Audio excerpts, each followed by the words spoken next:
Out! Out! Val! Don't be stupid! I'm not leaving you here!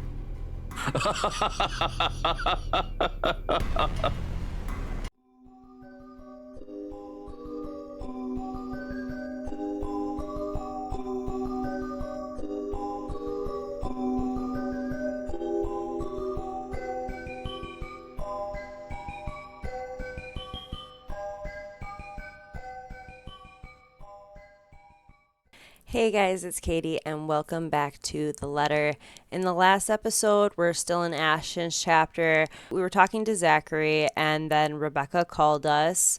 Ashton told her to come quickly to Isabella's place and she heads over and she's there within like a few minutes, I believe. So Ashton is relieved that Rebecca's all right, but she is obviously hurt because the ghost woman attacked her and she got hit in the side with like I think a book card or something like that. Rebecca tells everyone what happens at the library, and they all start to open up and share their experiences that they've had with the ghost woman. They spend the night at Isabella's, and they try to investigate as much as they can to try to get an answer out of the situation that they're in.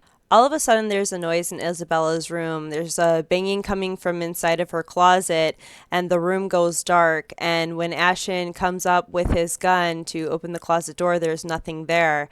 All of a sudden, he's yanked by the ankles, and the ghost woman is under the bed trying to get Ashton. Ashton ends up getting away, and they all run from the room. They get in Ashton's car, and they head over to the park.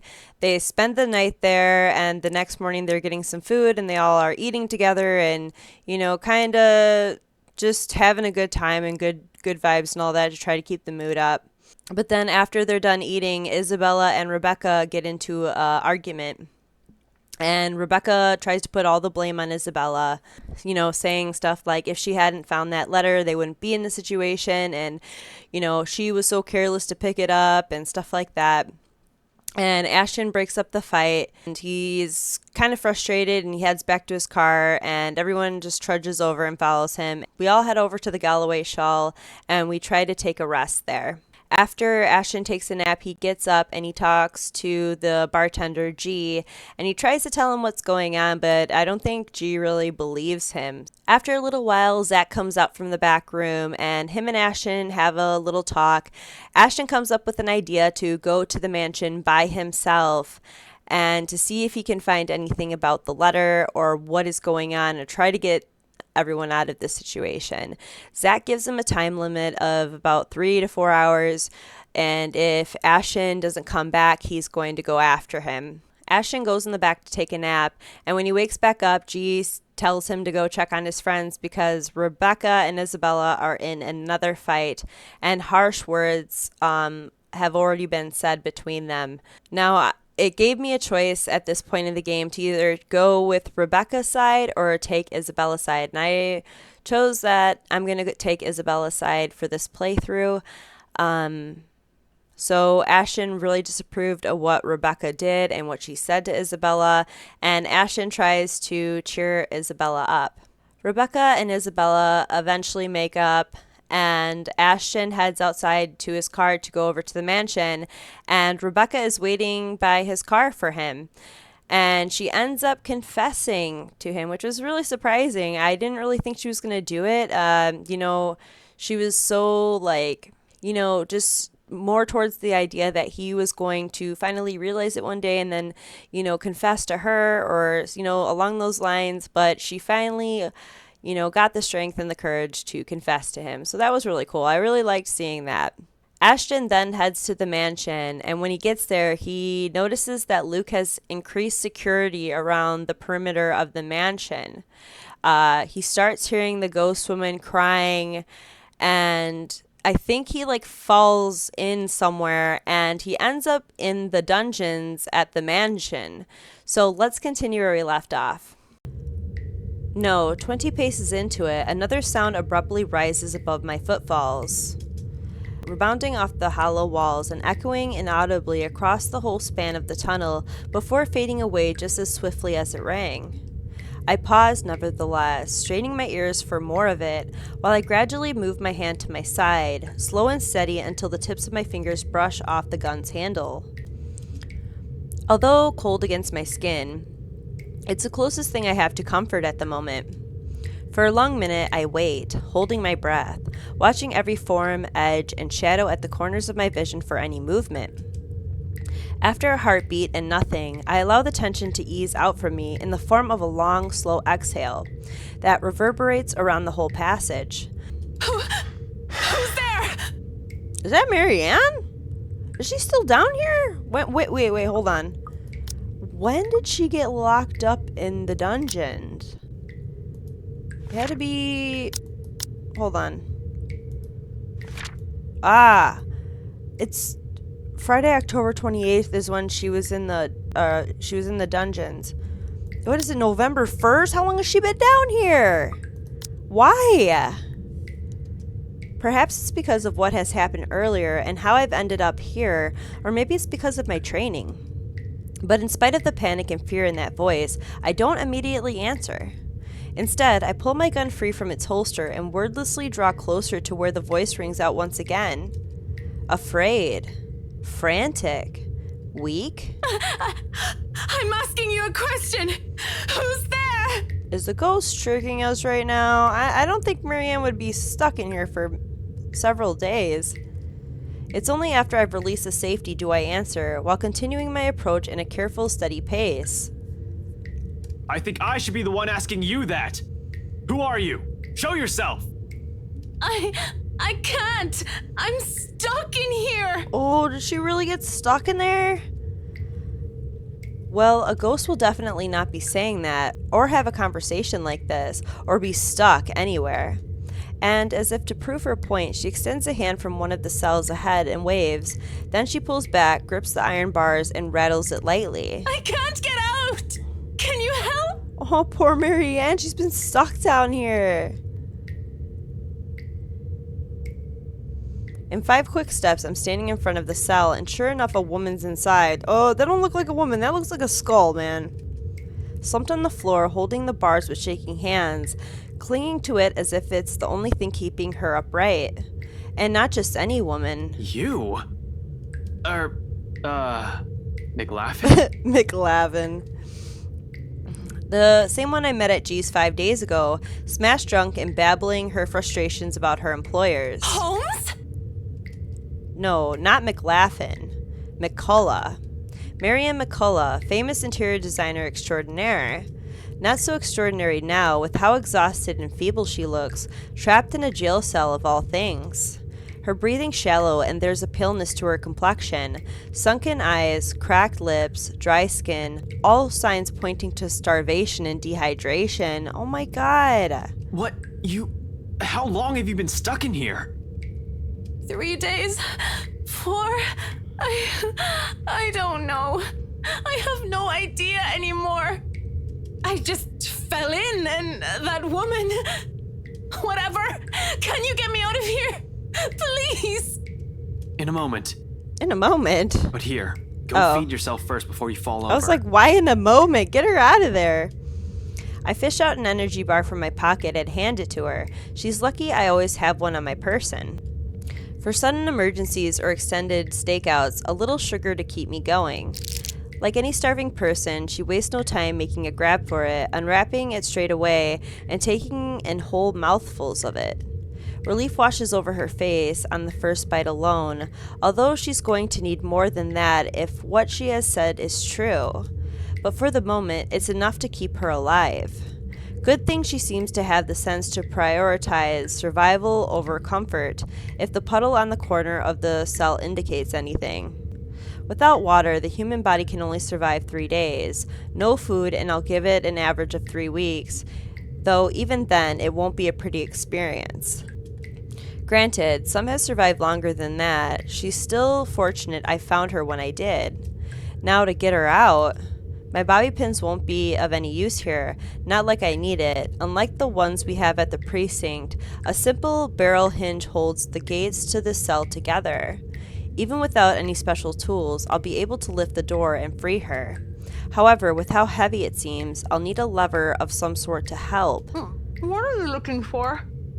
Some wood, a 2x4, I guess, a plank or a pipe. Anything I can use as a lever. Wait here. The hallway yields nothing but dust, dirt, and a few rusted chains scattered about. While I may find something in one of the open cells, I'm reluctant to check or even step in.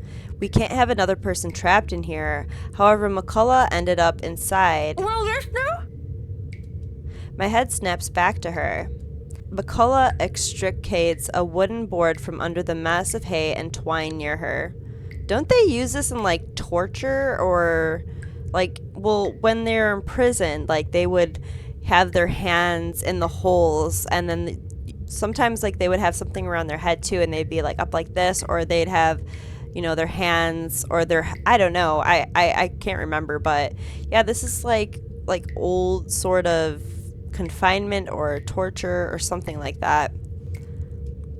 Without prompting, she slips it through what little space there is between the bars. It's short, but appears thick and sturdy enough for my intended purpose upon closer inspection. Good enough. I hope. I get to work at once, anchoring the other end of the plank at the base of the door and applying ample force on the other end. It takes a bit of effort, no kidding about the heavy part. Still, a grunt, a gasp, a creak. In a matter of minutes, with a little help from her on the other side, the door eventually lifts off its hinges. It falls on the ground with a loud, ugly, metallic thud, but the sound of it puts elation on McCullough's face. She doesn't even ask for help. As soon as she can, she hastily crawls out of the prison she has accidentally found herself in. More than happy to get out of it, despite lacking the strength to stand firmly on her feet. Thank you. Thank you so much. Achievement unlocked, prison break. Cool. After the second day, I was so sure I was going to die in there. Jeez, I couldn't imagine. If you didn't show up. If I went one day without eating, I'd be so miserable. Today. I don't even want to think about it. How did you even end up here? For a second, she appears hesitant, looking away and fumbling awkwardly with her fingers. I was looking for something. Someone. A contemplative expression flickers in her eyes, something that's close to wistful, like when a person remembers a memory she's fond of. It doesn't last too long, but it still leaves me the impression that I've suddenly walked into something private. Something deeply personal for her. I'd rather not ask. So this whole tunnel, at the end of it, it leads right inside the mansion? The wine cellar. Right into the kitchen, then. There's a door of some sorts. I don't know. I think I pulled or pressed something somewhere. I was in a hurry. And I'm not sure if it'll open from this side. Hell, this place wasn't even in the floor plans. What do you mean? Does that really matter now? We have to get out of here. People died in this place. Kids! Oh God! Kids! I could have shown you, but that thing won't turn back on anymore. She's freaking out. It's like it only waited for me to see it before shutting down or something. How long has that thing even been in there? I don't know. But those poor kids. All because of that thing. Wait, hold on. What are you talking about right now? The bloody letter! Ever since I've read that thing, since that day at the open house, she won't leave me. But it should be fine now, right? I broke it. I broke all of it. She shouldn't be able to do anything now. Yeah, I would probably be freaking out too if I was trapped in a place like this for a couple days and then someone came and rescued me. McCullough, one at a time. It's all that fucking paper's fault! Oh God. Oh God. Dear Lord in St. Adelaide, bless those poor souls. We're not safe here. We need to leave. If we stay here any longer... McCullough! Abruptly, she stops, looks back at me with wild, panic-stricken eyes. I've seen enough of it so many times these past few days, from my own friends even. To know she has seen things, the kind that'll easily make any person go mad. And perhaps we slowly are. The longer this takes, the faster our descent into it becomes. I can't even tell which one's worse, death or this. Seems like no matter what we end up with, there'll be something horrible waiting for us. I need to hurry. Listen, I need to get inside this place, and you're more familiar with its layout. If you can help me... What? No! Why would I go back? back! Are you sure you haven't gotten raving mad yet? An exit's right here. And this business with the letter has to end at some point. Look, I know you're not very fond of Luke Wright. Damn right I'm not. Really? He can just go. I thought their relationships were pretty well. But are you really sure you want to leave him like this? And what about his wife? It strikes a chord. Hold on, I want to see where we are on the branching tree right now. Are we close to the end yet? Dang. I think we were like a little bit more than halfway. So... yeah, we still got a lot of ways to go with Ashton. Jeez. Okay. She falters, grows quiet as the tension lifts from her and her shoulders slump. I do understand her issues with this. In fact, she doesn't have to go with me, only tell me enough info so I can figure it out on my own. She can always leave afterwards, be done with this whole damn mansion and letter. The only end of this tunnel leads right into the forest. It'll provide ample cover for her to be able to slip out of the property unnoticed. All the same, she steels herself and squares her shoulders. Just until the kitchens. That's more than enough. She nods, albeit weakly. Then, without another word, she gestures for me to follow, leading me further into the passage. What's gonna happen? Oh my god. After his fall, Ashton found himself in an underground passage when he came to. There he encountered Marianne McCullough, who got trapped in one of the jail cells for several days. The detective managed to free her, and in turn, she helped him find a way into the mansion. Oh, goodness. Occasionally, she'll stop, find purchase on the wall to catch her breath, but throughout the short walk, she asks for neither a break nor assistance. I suppose that's something we have in common. Eventually, we get to a dead end. Although before I can question her on it, she begins palming for something on the wall, tracing her fingers along weathered edges of the bricks with a frown on her face. It should be somewhere here, I think. What the hell are you doing? She merely holds up a hand, begging for my silence, and continues searching. Then, without warning, a few minutes later, something clicks. A portion of the wall shifts ajar to reveal a glimpse of another room. Bottles lining the walls, liquor barrels for aging. The wine cellar, indeed. The ladder to the kitchen is on the far end of this room. Surreal. This is all nothing but a surreal nightmare, but after everything, should this even surprise me? Ghosts, curses, hidden passages. I can't even bring myself to question the existence of this door anymore. I simply follow her to the undercroft without a single question, in spite of the number of them already swimming inside my head. As a kid, I used to crave for this kind of adventure. The stuff of mystery and detective novels, daring chases, interesting cases to solve, suspects to put behind bars, justice to serve. I was blinded, I admit. Now I simply want this to be over. Midnight. Mansion underground cellar. We leave the door open in case there's a need for quick exit, especially after she mentions it only by chance she has been able to open the door last time. We can't waste time finding the switch again on the occasion something goes horribly wrong. There's bound to be, with me feeling this high-strung intense. I'm not even sure why I thought it'll be good idea to enlist McCullough's help. Although she has been quite helpful so far, I can't shake off the horrible feeling something's going to happen to her if she stays with me. Even if I'm her safest bet, if she wants to get out of this place alive. You really believe that, don't you? Did you say something?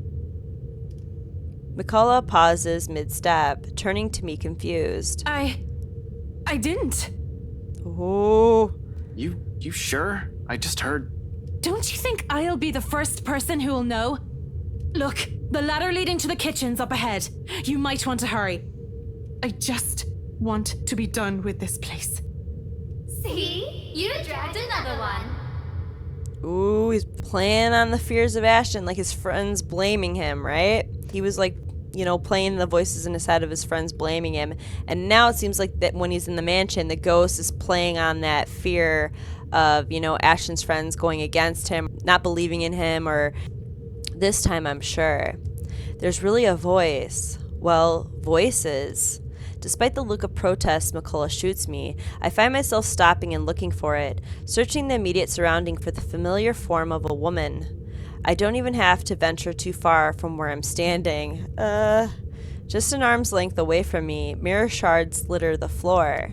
And right on the biggest fragments, they speak. All singing the same mocking tune against my ears, letting it echo throughout the small undercroft. Murmurs and laughters, jeering, scoffing, deriding, lacing venom into every crevice in my head, taunting me. You dragged another person into this, Ashton. Into another one of your silly little problems. All because you can't fix them on your own. You really haven't changed, have you? Some hero you are.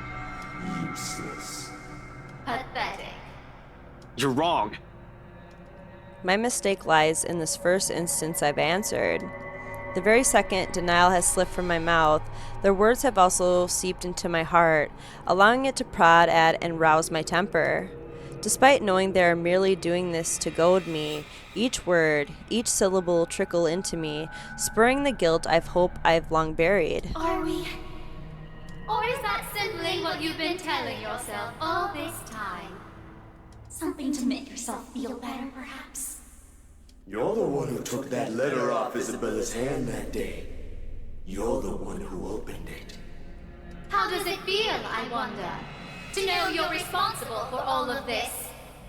What do you think I'm doing? Why do you think I'm still trying to fix this? Oh, but you can't. It's already too late, and you know that. You know all of this is futile. Just face it, Ashton Frey. You're a failure, and they are the ones who have to pay for it. A badge and a gun, and you still can't protect your own friends. Can't even solve a case for an old man. Can't even bring Luke Wright to justice. Yeah, you should know better, Ashton. If they know, like, inner details of, like, what you're investigating, even your own friends don't know what really you're investigating, and then these voices are saying, like, oh, you know, Luke Wright this, and, you know, kind of, like, being inside your head like that, I wouldn't trust it. Can't even keep his own family together. No wonder they left you. Before you do the same thing to them. Mom and Dad are better off without little old you, aren't they? It's a good thing they had the sense. Pitiful, isn't it? Some detective you are. Some friend you are. Some son you are. You might as well just throw that rank away. You're no use to people either way. Shut it! I hate this. I hate how this monster can easily get through to me. Every weakness, every insecurity, it knows. To hear it said in my friend's voice, even more so. But what I hate above all of it is... You know it's true, though. All of it. It's why all you can do is tell us to shut up. You don't want to hear a single word, because you're already aware of it. You can't even admit it to yourself. Who's the coward now? But no matter how hard you try, you're not gonna be able to save anyone. Shut it! Not a single word anymore. In the end, your own incompetence will eventually lead to the deaths of everyone you care about. It laughs, sharp and piercing. At its sound, something in me snaps, a rage hastily unfurling, red filling my vision, and the next thing I know, I'm raising my hand and... Something grabs at my wrist, followed by a buzz as another voice breaks through the haze. Don't listen to it! Oh. Yeah, Marianne, tell him. You know, she had to go through that whole thing with Lorraine. The fog from my mind lifts. Every sound, every noise returns to me, flooding my every senses. All at once, there is this deafening silence. Slowly, I become aware of my surroundings. Bottles of wine, barrels of liquor, the faint old scent of death and decay somewhere, and a hand holding onto my wrist, as if to keep me from hurting myself. In my hands, a shard. Blood drips from where it has cut my palm, trailing down my wrist, until it disappears behind my sleeve. Not too deep, negligible even. There is pain, however, a different kind, an ache somewhere else that stems not from the wound, but where every single word is hit. When I glance up at McCullough, she merely stares at me with wide, horrified eyes. Don't listen to it. No matter what happens, don't do what it says. Exactly. It's how it gets us. My grip on the shard falters, but only after I nod and drop it entirely does she release her grip. Afterwards, she simply steps back and looks away, hugging her arms closer to herself. She breathes a sigh, heavy. Perhaps weighted with her own guilt, what this monster might have used against her. Come on, we're getting close. She walks off without another comment, but there's worry in her as she gives the fragments one last glimpse. Okay. Before he could go deeper into the wine cellar, Ashton began to hear voices coming from near the shards on the floor, mocking him for his failures. Though before he could do anything rash, Marianne stopped him. Belatedly, he realized he had picked up a broken mirror shard.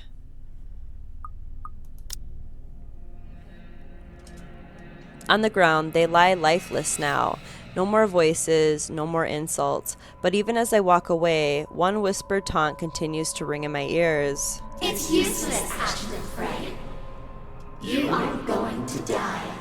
You are going to die alone. I'm scared. Of fear.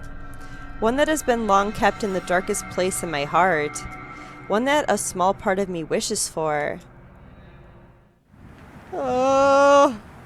The trapdoor swings open without much fuss. It isn't even locked, probably left open for when Wright asks for some midnight snacks. I make sure the coast is clear, of course, before I pull myself and help McCullough up. The butler of theirs is nowhere to be seen. He's probably sleeping, attending to his master, or doing some extra late night work before turning in for the night. Meanwhile, Wright won't touch anything to do with menial chores, not even with a 10-foot pole. It's next to impossible for him to linger here. No servants, no anyone, and just as easy as that, we're in. Gently, I close the hatch. If things go well, the same path will be our way out. If our luck doesn't hold, that's not an option now, is it? I have people waiting for me.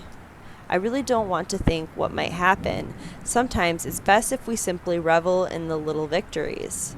There are great blessings when everything else is going against you. And in a place like this, fraught with unknown dangers, it's a feeling that lasts only but a second. Suddenly, a sob. Ringing out from some distant part of the house, echoing through its empty halls. Beside me, slumped on the ground, pale and breathing heavily, McCullough immediately tenses. Her eyes goes wide, and she grips the side of the counter with a force that might be enough to crack it, if only she has the strength. As it is, she can barely stand. She hasn't fully recovered. Makes sense of the 3 or more days without proper food or water. And if this weakness that puts the fear in her eyes, she's aware. If something happens, if there's a need to run, she won't be able to. She's a liability at this point. Holmes, I really don't think going any further is a good idea. I'm scared. Where is everyone? Look at this place. Everything seems fine. Nothing's off. Maybe we should just go? I really don't like the sound of that. You really don't have to come with me. Just until the kitchen, yeah?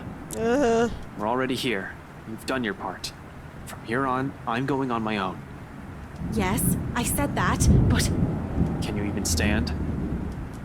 She doesn't answer. You'll only be putting yourself in more danger if you follow after me. You have an easy way out of here. Stay here. Once you're okay, I need you to get yourself out of this place. What? I'm not going to leave you! Well, I'm not taking you with me either, lady. So it's here or out there. You really are mad, aren't you? Probably all will be, if no one fixes this little curse problem we have. You think you'll find something in here? This is just a mansion, for God's sake! Maybe. It's worth a shot. Besides, if what we're hearing right now says anything, I'd say scumbags. Who? Right. He might be knee-deep in trouble and he has no idea about it. McCullough still appears as if she's about to argue, so instead of more words, I unholster my taser and hand it to her. A standard issue for every member of Luxbourne police force, but it shouldn't take a genius to know how to aim and fire one. Even Isabella may be able to use it without training. Yet, Miss Interior Designer Extraordinaire stares at it as if I've just handed her something particularly nasty. Listen, you want to wait? Fine. I'm leaving this with you. But if I don't come back here within 15 minutes, I want you to backtrack and get the hell out of here. Are you daft, Holmes? I already told you. In case something goes wrong, I need someone who can tell people what's going on. Who can tell my friends what might have happened here. They're at the crawl. You know the place, right?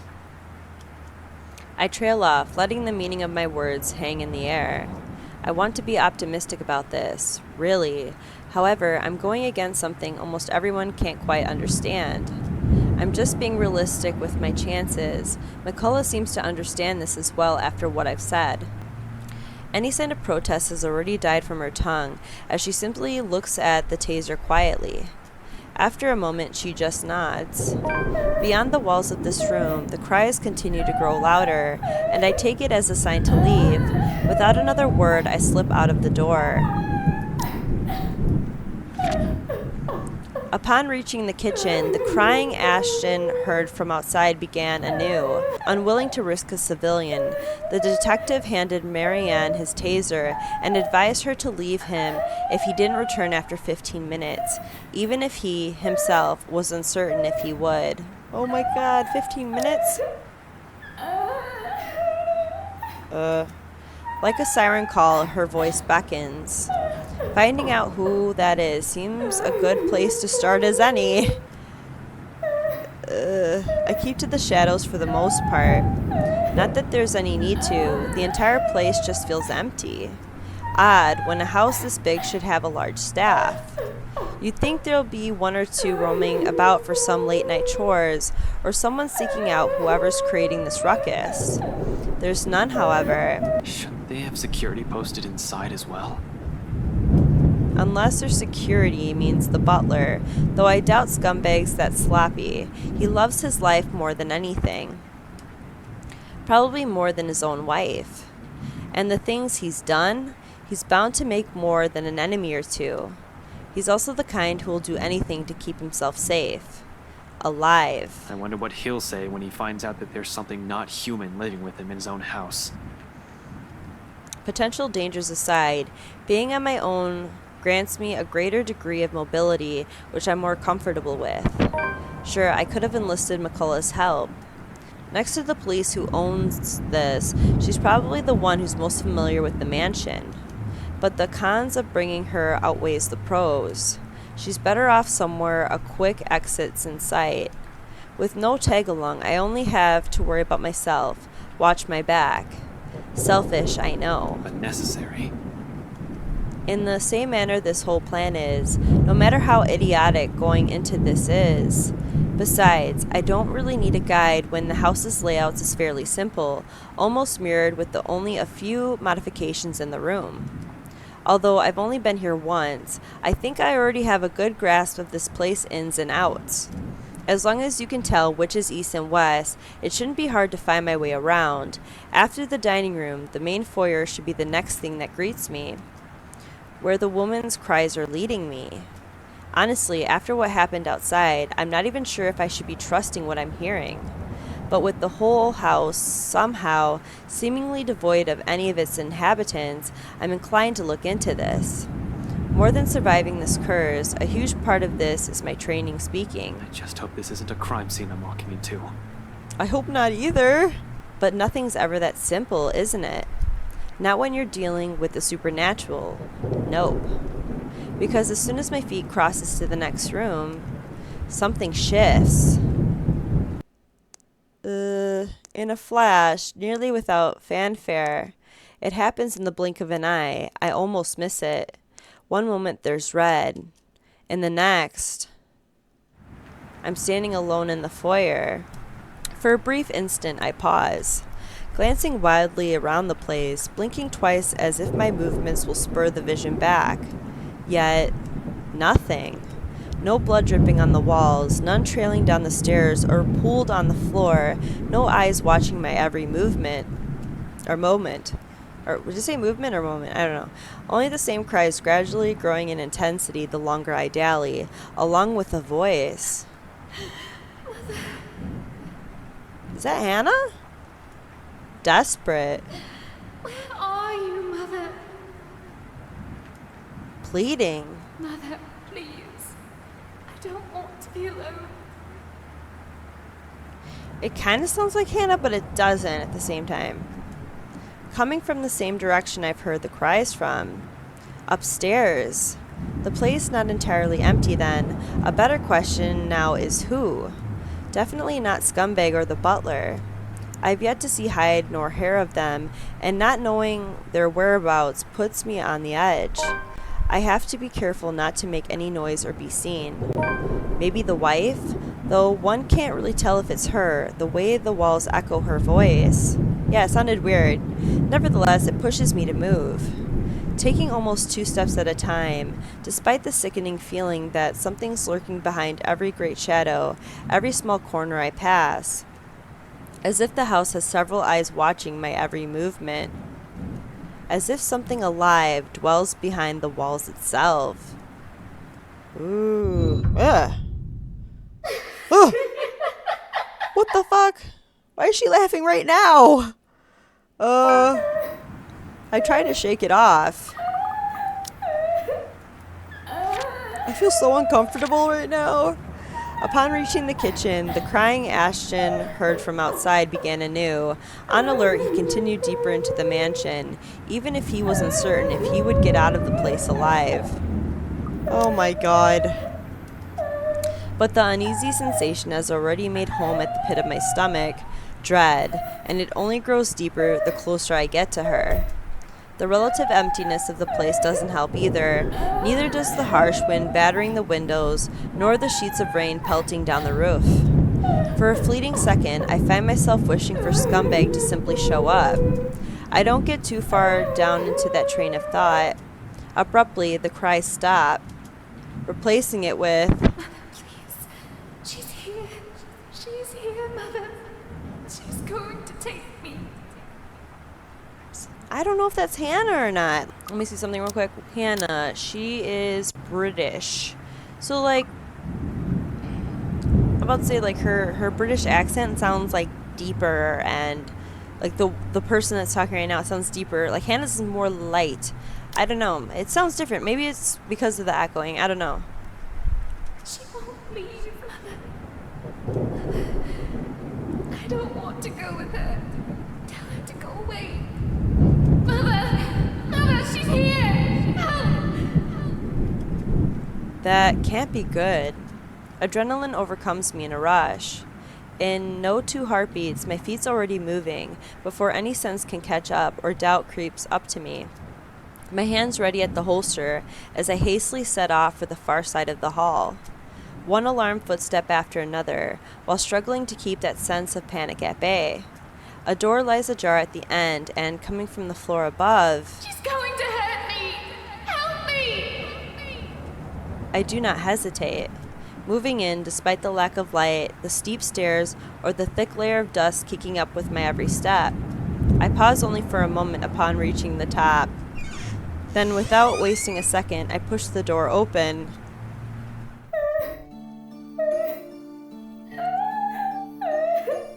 Wait. This is so creepy. And the music? Why are her hands filled with blood? Okay, hold on, let me think.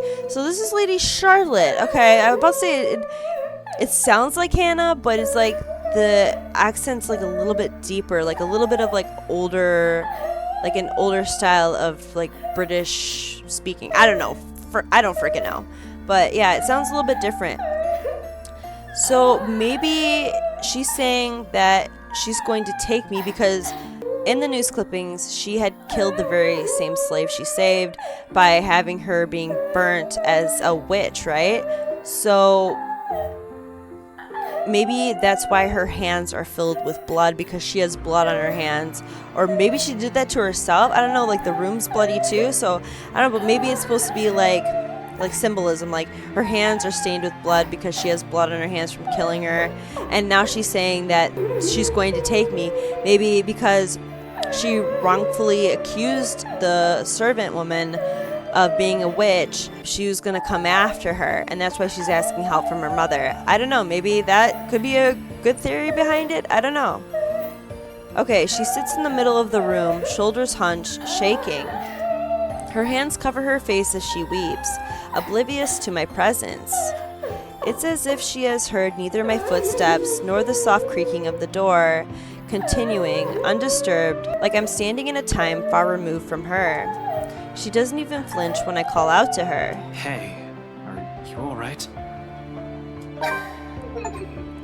Mother, I've done it, Mother. Take me with you, please. Achievement unlocked, Walls in the Night. It's still here. She's here. Help me! Help me, please! Belatedly, I notice the blood on her hands. If it's the same one drenching the whole attic, I'd rather not know. Or her hands could be bloody because she is the one that wrote the help me letter, not the servant. And now her hands are filled with blood from, writing the letter. I don't know. She's saying, help me please. So, I don't know. I might be onto something. How the whole room has ended up like this is the least of my problems at the moment. Even the single human body doesn't have this much blood. So, bodies? The thought sends an unpleasant twinge in my stomach. Does Wright even know about this? He's bad news, alright, but this? This is beneath him. He'll definitely balk at first sight of it. Anyone will.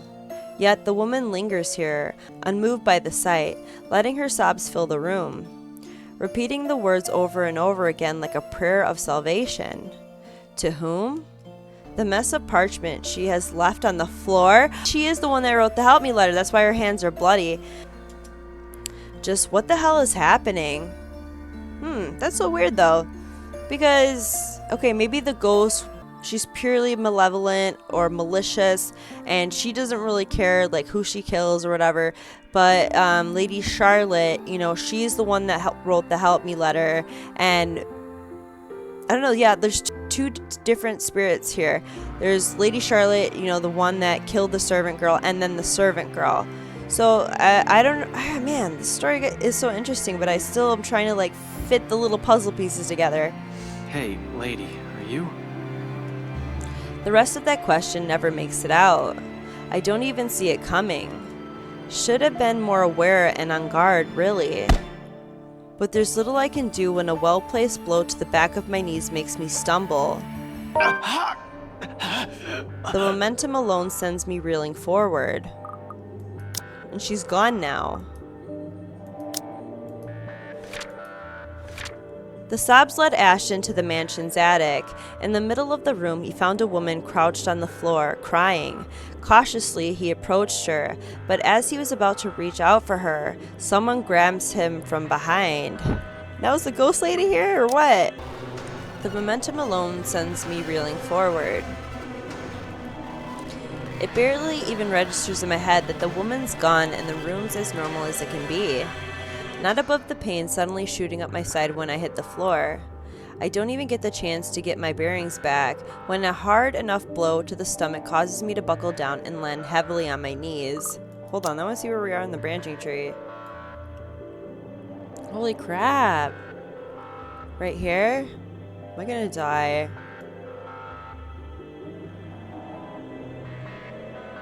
Oh my god, there's still so much. Let's go back.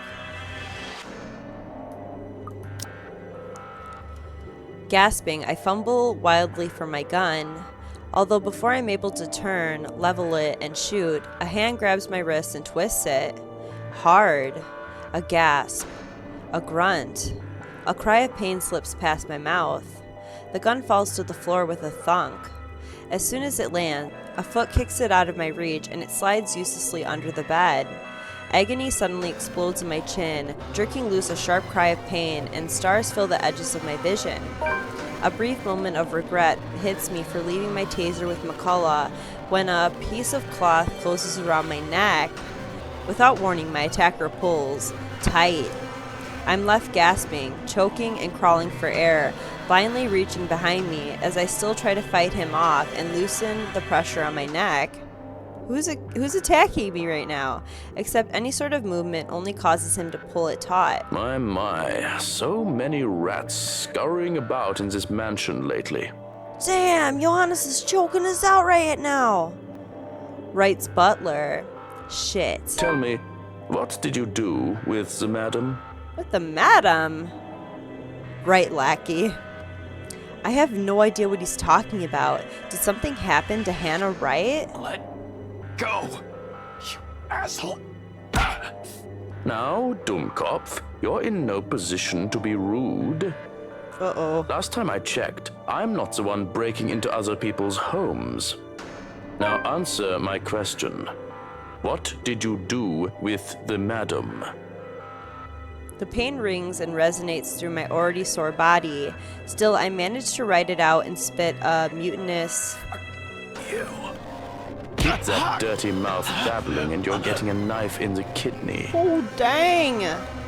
Oh, dang, Johannes! You badass! I assure you, it will be more painful than this. He really doesn't need to threaten me by now. It's all too much to bear at this point. My lungs feel like they're burning with the lack of air. Dark spots begin to fill the edges of my vision. Ever so slowly, the world around me dims. My consciousness rapidly slips away from me, and without meaning to... Get away from him! Isabella! Hearing that voice, it's as if I've been doused with a bucket full of ice, cold water, familiar, too familiar. And more importantly, it shouldn't be here. I shouldn't be hearing it here. She shouldn't be here. Immediately, my eyes snap open. Whoa! And right there, right on the attic's doorway, stands Isabella, of all people. A rolling pin on one hand and a standard issue police taser on the other. My taser. She must have borrowed it from McCullough. Where else could she have gotten one? I doubt she has ever used one even. Hell, the way she holds it right now, this guy can easily disarm her in one hit. But there's something in her. In her eyes. Although there's a look of fear in them and her hand shakes, she keeps the weapon trained and pointed at Scumbag's lackey. Untrained or not, she does not plan to leave here without putting up a fight, it seems. Admirable, really, but it's just not something we need right now. I need her to be away from here. I need her safe. But the chances of that happening grow slim with every laughter that slips from him. Oh, this is just getting better and better. The bratwurst won't be pleased with the number of bodies we have to dispose of today, you know. Are you serious, Johannes? Well, I mean, I guess he was responsible for that woman dying, like the professor's wife. But why is, like, Johannes, like, pretty much being like, well, the number of bodies, like, do they do this often? Like, what is going on? Tell me, how many of you are there? So I can prepare the proper number of bags. You're scaring me, Johannes. Damn it. What the fuck is going on? Why is she here in the first place? Did she follow after me? Who else came with her? Zach? Rebecca? Are they all here? Whoa, so I just realized something. If everyone died, right? If everyone died and no one was there to come and help Ash right now, what the hell would happen? Oh man, I'm so excited to find out the other paths. I can't wait to just get more into the story. Panic surges within me. She knows how bad the situation is, but did she really have to run in here and expose herself like that? Does she even know how to use a taser? For fuck's sake, more than worrying for my life, it's her I'm concerned about. Getting strangled, dying by choking isn't part of the plan, but her following me here isn't either. This is why I prefer to do things alone. This is why I'd rather be the only one to take the consequences. I don't even want to think what this bastard might do to her after he's done with me. Though my voice comes off nearly a croak, I try to tell her as much. She has to leave. Stay far away from here and these people. Don't! Damn it, Isabella! Get out of here! Another bout of pain erupts in my side, cutting off my words. A cry of agony bursts from my mouth. I can taste blood in my tongue as I heave, attempting to get in as much air despite the towel still coiled around my neck. Ash? You're going to lose air quickly that way, Dummkopf. Better keep it shut. Get out! Out! Val! Don't be stupid! I'm not leaving you here!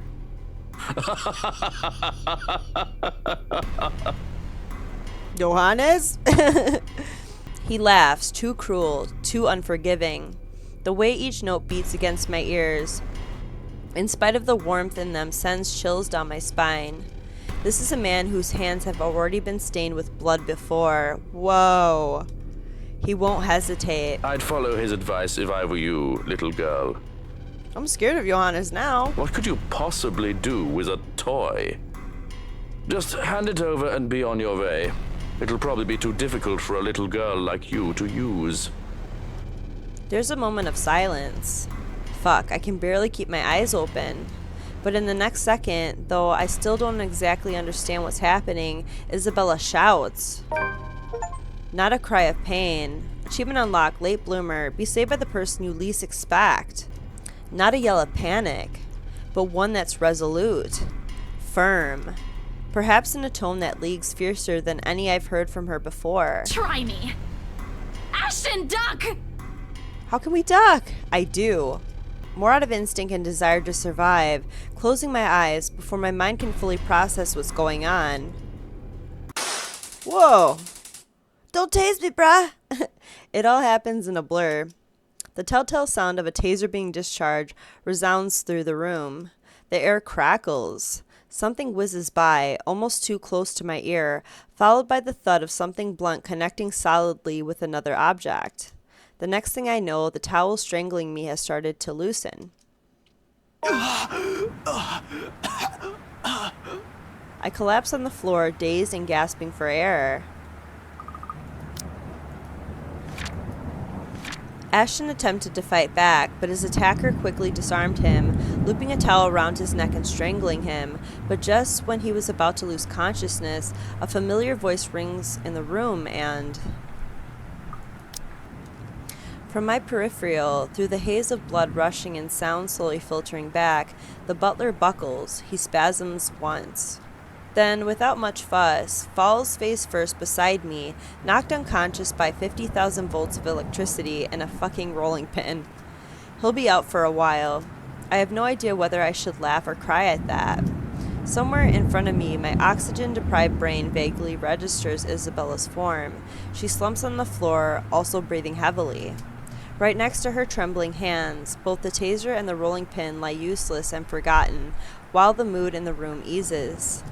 A long, gradual process of the tension lifting.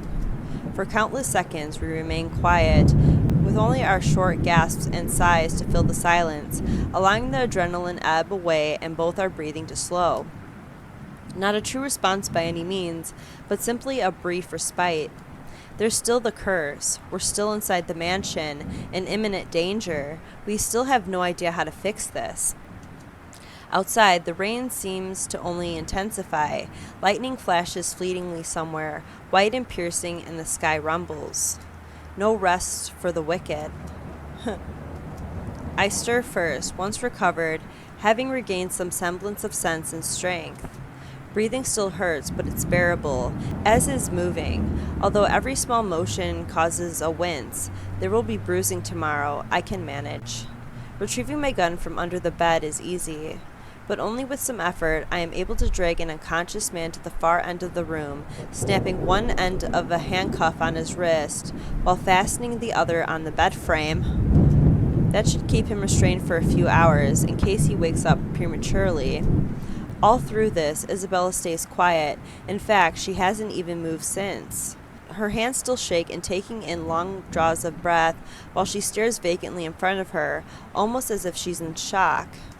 Perhaps she isn't even expecting any result, spurred only by some kind of desperation. Now it's sinking in. Unfortunately, we need to get moving. We don't have time to wait for anything to register in our heads. Kneeling in front of her, I give her a light shake. Belle, we need to go. We can't stay here. Slowly, she turns, staring at me with wide eyes. Worry flickers briefly in them, along with something ineffable. Then, without warning, she lifts a hand and slaps me right across the face. Ooh, another CG! Whoa! Dang. They're being generous with me today. This is so cool. The sound of it cracks the air, shattering the silence like fragile glass breaking. Despite the familiar rumble of thunder outside, it manages to ring louder above the storm. I don't even know what hit me until my head has already snapped back and my cheek stings with her anger. And it is anger. In spite of the stillness and the lack of words afterwards, not fuming though, never fuming, but the kind that burns lightly and soundlessly. A frustration instead of a seething rage. One that ebbs just as quickly as it flows, and once the tide subsides, there's only that gleam in her eyes, warm, steadfast, and unflinching. Quietly, I brace myself for the truth underneath that gaze.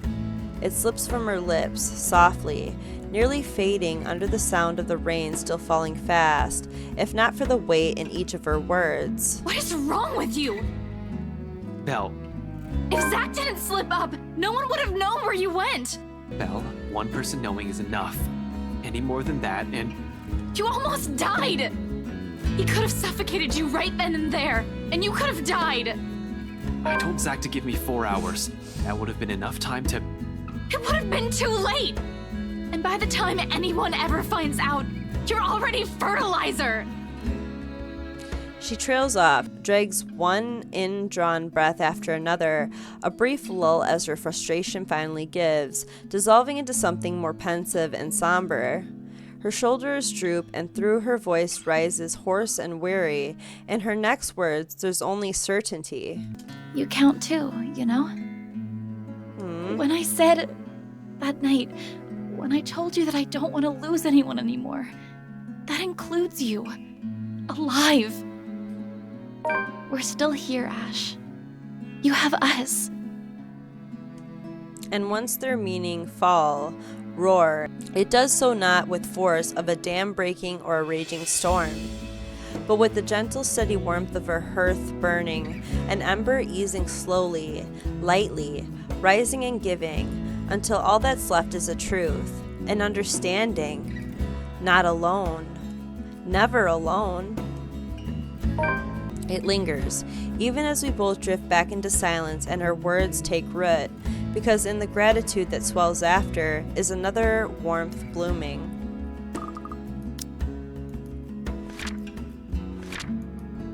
Okay. Having recovered, Ashton quickly urged Isabella to move, knowing it wasn't safe to stay idle. Without warning, however, Isabella slapped him. Furious at him for keeping people in the dark, she reminded him of what was important, and with it came a realization about himself. Pleasant, welcoming, like finding home, like finding ourselves in a haze a squall has left, creating something fragile, yet immutable in both of us. It's in her eyes, in the way she holds my gaze, unwavering, in the way she carries herself despite sitting amiss a place she fears, in the way she keeps herself from trembling and falling apart, because fear is inconsequential when people she cares about are at risk. A change. She realizes that now, holds on to it. Another little thing, another small thing from her that may go unnoticed and pass by quietly, but will eventually amount to a lot of things. Tiny gestures that mean nothing at first, but began to matter to me one day, until... oh. Despite myself, a small smile slips from my lips as the same warmth from earlier unfurls in my chest. Unhurried, familiar, and bright from all the years I've carried it, but have never given the words for it. Stop smiling like that, Ashton. I'm not done scolding you. But this time they come easy. I heard all of it. Don't worry. Are you really okay? That guy hit you a little too hard on the head. Here, let me... I reach up just as she extends a hand towards my face, catching her wrist in a light grip, drawing it closer, and folding her hand in between mine. Although her expression does shift into mild confusion, she does not pull away like I'm expecting. She simply stares at me, searching. For her to allow a gesture from me that's perhaps too close, it tells a lot how far things have already shifted in the past few years. Cradled in mine, her hand still trembles. Most of the tremors has already subsided by now, though I doubt it'll fade away this soon. Even as I trace the lines of her palm in what I hope is a comforting gesture. I'm sorry, Belle. For what? Is this about what happened tonight? You can apologize later when... No, well, this too, but it's not just about this. It's for a lot of things. For calling you clumsy. And careless. And a scatterbrain. Are you sure this isn't a concussion? And a scatterbrain. You would think that, wouldn't you? Well, you don't usually apologize. Yeah, I know. I'm sorry about that too. For all the times I've teased you and made you cry. I'm just thinking, like, Johannes is knocked the fuck out, handcuffed to a bed, unconscious, and they're sitting here having this, like, heart-to-heart and all that. It's so funny. Unexpectedly, her fingers tighten around mine, our hands falling between us as something tender shifts in air. Another exhale. Another drawn breath eases out of me, filled with every hesitation and uncertainties. But when I finally choose to break the silence, it's only when I know that what will slip past my mouth is the one truth I will hold against the world. But for all those callous words, despite all those, there's nothing that I don't love about you. Oh, that's so cute. In fact, those things, I love those. I'm saying but I'm still thinking about Johannes being unconscious, handcuffed to the bed. And he's like, I love you, Isabella, for saving me, for tasering that guy. We handcuffed him to the bed, and now I'm gonna tell you that I love you. And everything. Everything that's you. It's so cute, though. For a long moment, she offers no response. Her grip on my hands merely tightens. Although my heart's pounding hard against my ears, I take a chance and look up. Slightly leaning away and giving her a cautious glance, more than ready to hear her rejection. Instead, I find her on the brink of tears with an almost unreadable expression on her face. Aww. When she notices my eyes on her, she hastily reaches up and wipes it with the back of her hands. It does not keep them from falling, and soon they trail down her cheeks despite her best attempts. To say this is panic shooting right up at the base of my throat is a complete understatement. This isn't how I've expected this to go. Hey, Belle, did I say something wrong? Why would you? I don't even have anything. Aw, you don't need to have something for somebody to love you. What? I don't have anything. I'm not rich. I live off instant noodles almost every day. I can't do anything properly without someone helping me. Except maybe if it's drawing, but that's beside the point. I didn't even get to graduate, even if I was so close. I'm not even sure that scholarship will get me anywhere. And ever since I came here, in the 5 years you've known me, I've got us into all kinds of trouble. So why would you even say that? I'm not... Maybe it's the moment itself that spurs me to it.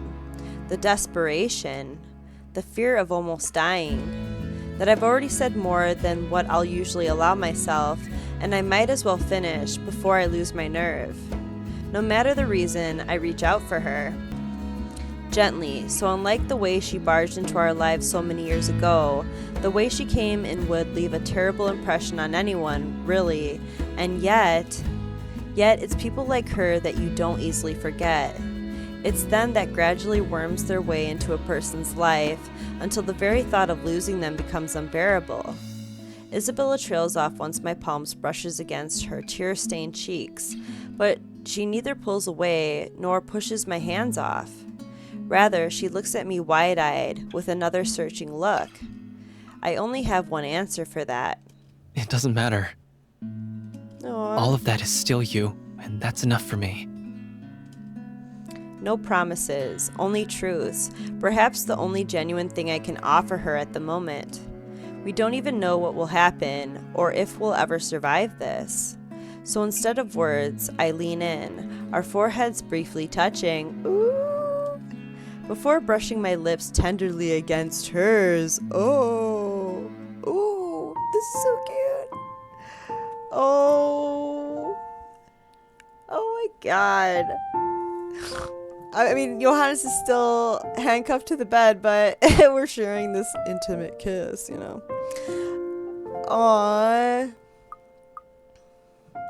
The kiss is nothing intimate by any means. There's a brief second once our lips touch when she tenses, unsure, a long moment of not knowing what to do with her hands until she settles them on me. Slipping it up my arm in a light grip, afraid, too afraid to make a mistake or hurt. But for now, it's enough.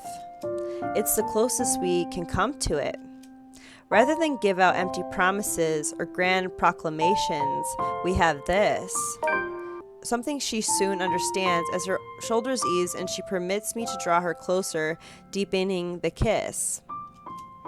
Softly and gently, a short second of simply allowing the world to melt away around us, and this to soar above anything else. I think I got the achievement instead of words. Finally utter a truth you will always hold against the world.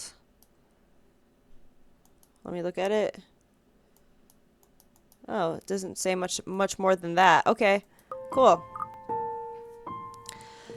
Like every little thing between us that is built up to this one single point in time, a moment that becomes ours and ours alone. Something to hold close until all of this is over. We part later to the sounds of the world rushing back around us, thunder, rain, and lightning, all to remind us both of a reality we have to face.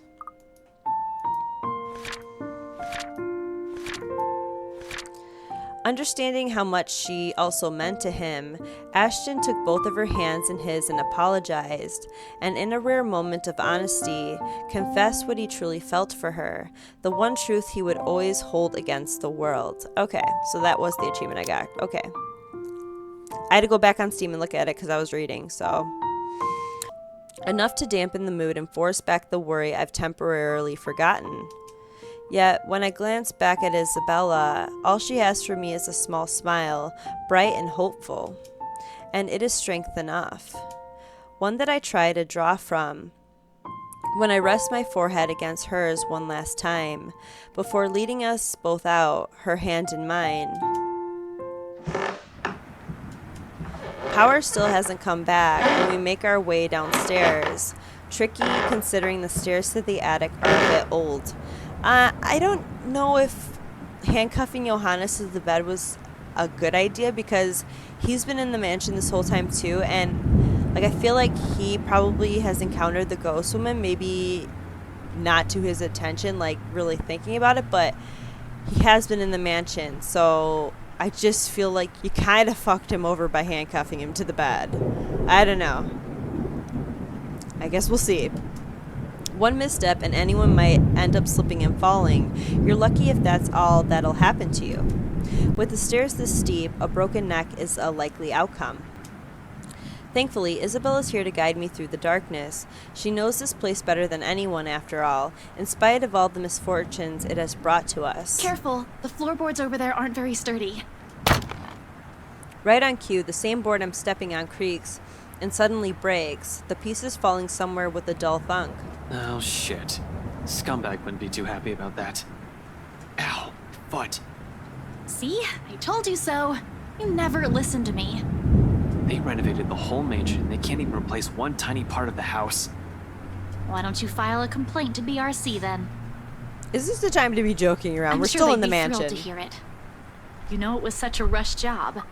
Sorry, I was talking and I pressed enter. I'm sure they'd be thrilled to hear it. You know it was such a rush job. Outside, the winds have intensified. Even from here, I can hear the gusts battering the window in the attic. It makes you wonder why, up until now, the only person we've encountered from this house is the butler. Yeah, that is strange because when Ashton came to the house, didn't he say that Luke had increased security around the premises of the mansion? So where did everyone go? Although to some degree that makes sense. He is in charge of running the place. Where are the other servants though? In this storm, wouldn't anyone want to stay inside? A likely assumption is they're all asleep. The route I've taken doesn't really pass by the rooms they've likely assigned as the servants' quarters. However, they have also heightened security.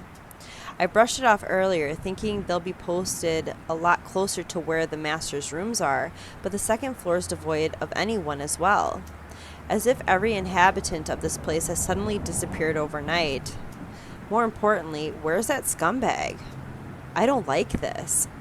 Dude, they're all dead. I don't like this at all. The fact that we're here right in the fucking middle of it makes it all the more queasy. And that feeling only escalates once we reach the landing and Isabella swings the door open. She pauses abruptly right in the doorway that I almost run into her, a look of confusion in her as she looks wildly around the place, wordlessly taking in her surroundings. With each turn and shift of her eyes, her shoulders only grow tenser and a look of apprehension slowly dawns on her. Isabella, what are you... We aren't supposed to be here. Yeah, we know that. Sure enough, when I look up, we're standing right in the oh! Wait! Hold on. What, were we supposed to be in a different room? Sure enough, when I look up, we're standing right in the kitchen, pots, pans, and all. What? I'm so confused. In one corner, Zach and Rebecca watches almost as surprised to see us. McCullough's also with them. Of course, she didn't listen to me, even if I've already exceeded the 15 minutes we've agreed on. Although color and strength seems to have already returned to her, enough for her to be able to stand unassisted. The empty plate on the counter appears to have played a part on that. Good news, I guess. As for the other two, however, relieved as I am that they've had the sense to wait and not venture deeper into the mansion, I can't keep but roll my eyes at both of them. Zach, I said 4 hours. You're gonna rag on him about this when Isabella said if it would have taken any longer, it would have been too late? Like, I don't get it, Ashton. I know, but Isabella asked and... Come on, bro, you know I ain't a very good liar. And it didn't even occur to you to stop her? We all tried, all right? She was out the door before we could say anything. And how did you guys even get in here? All three of them exchange a look. One that I absolutely don't like. In the end, it's Isabella who speaks up, albeit with a bit of hesitation. We heard someone scream, Ash. It led us here. Oh my god, it's a trap. It's a trap. Oh my god, without warning, the door behind us slams shut. We need to get out of here. Dude, so the ghost lady, like, lured them into the mansion, but, I mean, it kind of needed to be done if Ash needed to be saved. Screw Wright. I need to get these people out of here. Lucky we're in the kitchen, and we have 2 ways out, the back door and the cellar offers. Except the hatch won't budge when I pull at it, and neither does the back door, as if something has locked it firmly on the other side. Zach also gives it a few tries, but even with the big guy's strength, it won't open. There's a long bout of silence in which we all simply look at each other, likely sharing the same thoughts. We're trapped. Something or someone has intentionally led us here. Fuck. In that same moment, once realization dawns in, something shifts again. Blood. Oh my god. We're finally at probably the scary part of the game. We're all in the mansion together. And shit's going down. Together, Ashton and Isabella carefully made their way downstairs. However, instead of a hallway, the kitchen greeted them instead. Yeah, it's like the rooms were changing on them or something. Before they could understand what was happening, it slammed shut behind them, and the whole mansion had started to shift. Yeah, because when I started reading the sentence, she's like, we're not supposed to be here. So I'm like, what's she mean by that? In every nook and cranny, over every surface, and in every inch of the floor. This time, unlike the first one I've seen, it remains, and gradually, the whole room begins to reek of that familiar metallic scent. Sharp, suffocating. Around us, every object, including the cupboards, have started to rattle as well. The sounds from outside, foreboding rumble of thunder, and even the howling winds have begun to fade away, replaced by whispers, shouts, and cries of pain. Though inaudible, each beat and note bombards every crevice my head with vague images and sounds. There's no time to make sense of everything, however. I'm already shouting, fueled purely by adrenaline, barking orders and making a break for the door that leads to the next room, the dining hall. It should take us straight to the foyer, where the main door is. Move! Run! Right in front of us, the mansion has started to change, and we're in the thick of it. However, instead of the dining room like it's supposed to open to, the bedroom welcomes us instead. Where's Luke and Hannah? Where are they? I'm so freaked out. An image that lasts only but a second before blood begins to seep into the room. Filtering into the walls, trickling from every nook and cranny. Everywhere furniture shakes and every beam rattles. Ugh. Before we can even step back from the horror gradually unfolding in front of us, the door slams shut. Oh my god, dude. A loud thud bringing a sense of dread and chill creeping up in each of us. Along with it is another realization. The whole place is reordering itself. And with the door closed tight behind us, showing no signs of budging, even through sheer force, there's no choice but to go forward and hope to all gods that it'll lead us to an exit. Until then, running's the only thing we can do, spurred by nothing but fear and a sense of desperation to live. It's useless, Ashton Frey.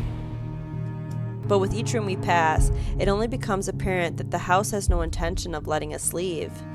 It lured all of us here and we've fallen for it. Now it's playing a little game with us, a sordid form of amusement. For whom? Their laughters are the only thing we can hear. With every hall we cross and door we slide open, the hope of finding an exit merely dwindles. The gun at my hip is useless here. I am useless here. Some fucking genius I am. Some fucking person to trust I am. All of those, they mean nothing in the face of the unknown. You finally figured it out. Huh, Ashton Frey? Uh-oh. Just give it up. All of them will eventually die because of you. Where are we on the branching tree right now? Whoa. Am I almost at the end? Oh my god, I'm right here. I don't see any, like, drop downs. Okay. And you are going to die alone. Zach, you're so creepy there. Shut your fucking mouth. You know it's true, though. All of it. It's why all you can do is tell us to shut up. You don't want to hear a single word, because you're already aware of it. You can't even admit it to yourself. Who's the coward now? But no matter how hard you try, you're not gonna be able to save anyone. The more gruesome the place turns, the bleaker our chances simply get. Wails and screams fill our ears as we pass by, words from a time and people long gone, laced with nothing but pure agony, calling out, reaching out to us. Their voices almost too real, as if we're not the only ones trapped here. that there are others begging for release from this wretched place. See, I do is probably blood from the victims. Or maybe it's all just a show, a taste of what will eventually be souls forever held captive in a never-ending nightmare. Mother, I've done it, Mother. Take me with you, please. What did she do? I can still hear her. She's here. Help me! Help me, please! Is this what the curse is? What it means for all of us? That the letter, not a morbid cry for help, but an invitation? A beckoning for unsuspecting souls to be dragged into this place's horrors? To be put under centuries and centuries of torment and agony? Suddenly, dying a painful death seems preferable, enticing than ending up here, living a tortured existence. Or perhaps it's all the same? Still, hope worms its way into me, not a usual thing for someone like me. But after going through countless doors and corridors, every little sign of hope I'm willing to cling to, as long as it'll get us out of here. We're back in the dining room again. How long have we been running? How long since we left the kitchen? At some point, I've lost track of time. With the windows barred tight and the sounds lifting in the air, nothing but shouts and shrieks, it's impossible to tell. Not that it matters when an end is in sight. Shelves and furnishings bar the door, each strained with blood and gore, that if the situation isn't as desperate as it is, I'll find a different way out. But there's still a gap left at the topmost part for a person to go through, as long as you use the shelves to climb. It's nexted all right. From here, I can spy the familiar walls of the foyer. Relief, only relief washes over me. Although my legs have been strained, taut by all that running, and every bone and muscle in my body ache, there's only an easing, a sense of tension reliving while energy backflows through me again at the sight of an end. No sooner, I'm leading us out of it. Zach helps McCullough first, assisting her up and through the gap, before giving a hand to both Rebecca and Isabella. The moment the ladies are in, I nod for him to go through. Go ahead. I'll watch your back. Surprisingly, he does that without any protest, not that there's any need to. Sometime after entering this room, the whole place has calmed down.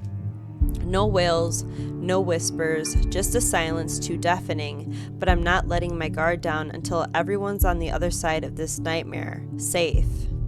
For all I know, this may be just the calm before another storm. Without further incident, however, Zach makes it to the other side and I'm following after him. However odd this hush is, I turn my back from it and climb up.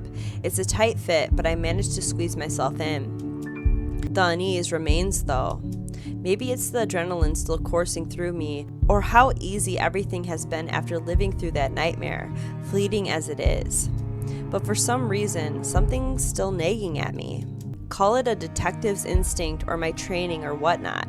I have a feeling something's going to happen and catch us unprepared. Unconsciously, before dropping down on the better side of the stream, my hand shifts to the gun at my hip. Instinct has never failed me before.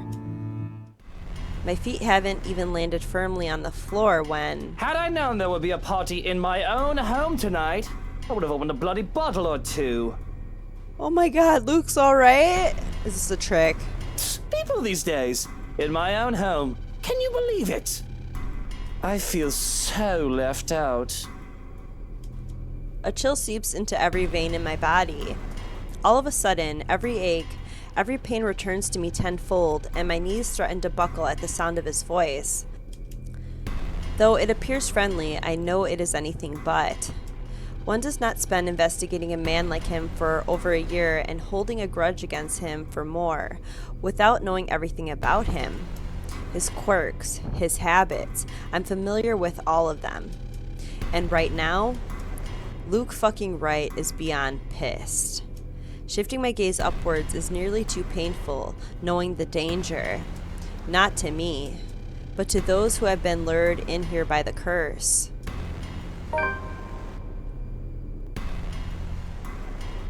Oh my god! He's gonna shoot us? The handgun catches my eyes first, next to that smarmy smile on his face, while he holds McCullough, Zach, Rebecca, and Isabella at gunpoint. Its sight, enough to lodge a painful thorn up my throat. Damn, fucking Ashton's chapters has so many CGs in it. Especially in this episode, dude. I've had 6 now. What the hell? Its sight enough to lodge a painful thorn up my throat. I've been too complacent. Too focused on other things that I've completely set aside the fact the scumbag will not be too pleased to see us here without knowing our reasons. But even with those good intentions, curses, and ghostly apparitions aside, we're still trespassing in his home. Guess that's right. The question is if he's even aware that the whole of his household has somehow disappeared and he might be the only one here. Likely not. Fuck. Even with the people he knows among the crowd, there's a significant effort in him not to simply shoot everyone in sight. And really, Daisy, even you, what would Kylie say? Luke, this isn't what you're thinking. You have to listen to us. There's something going on here.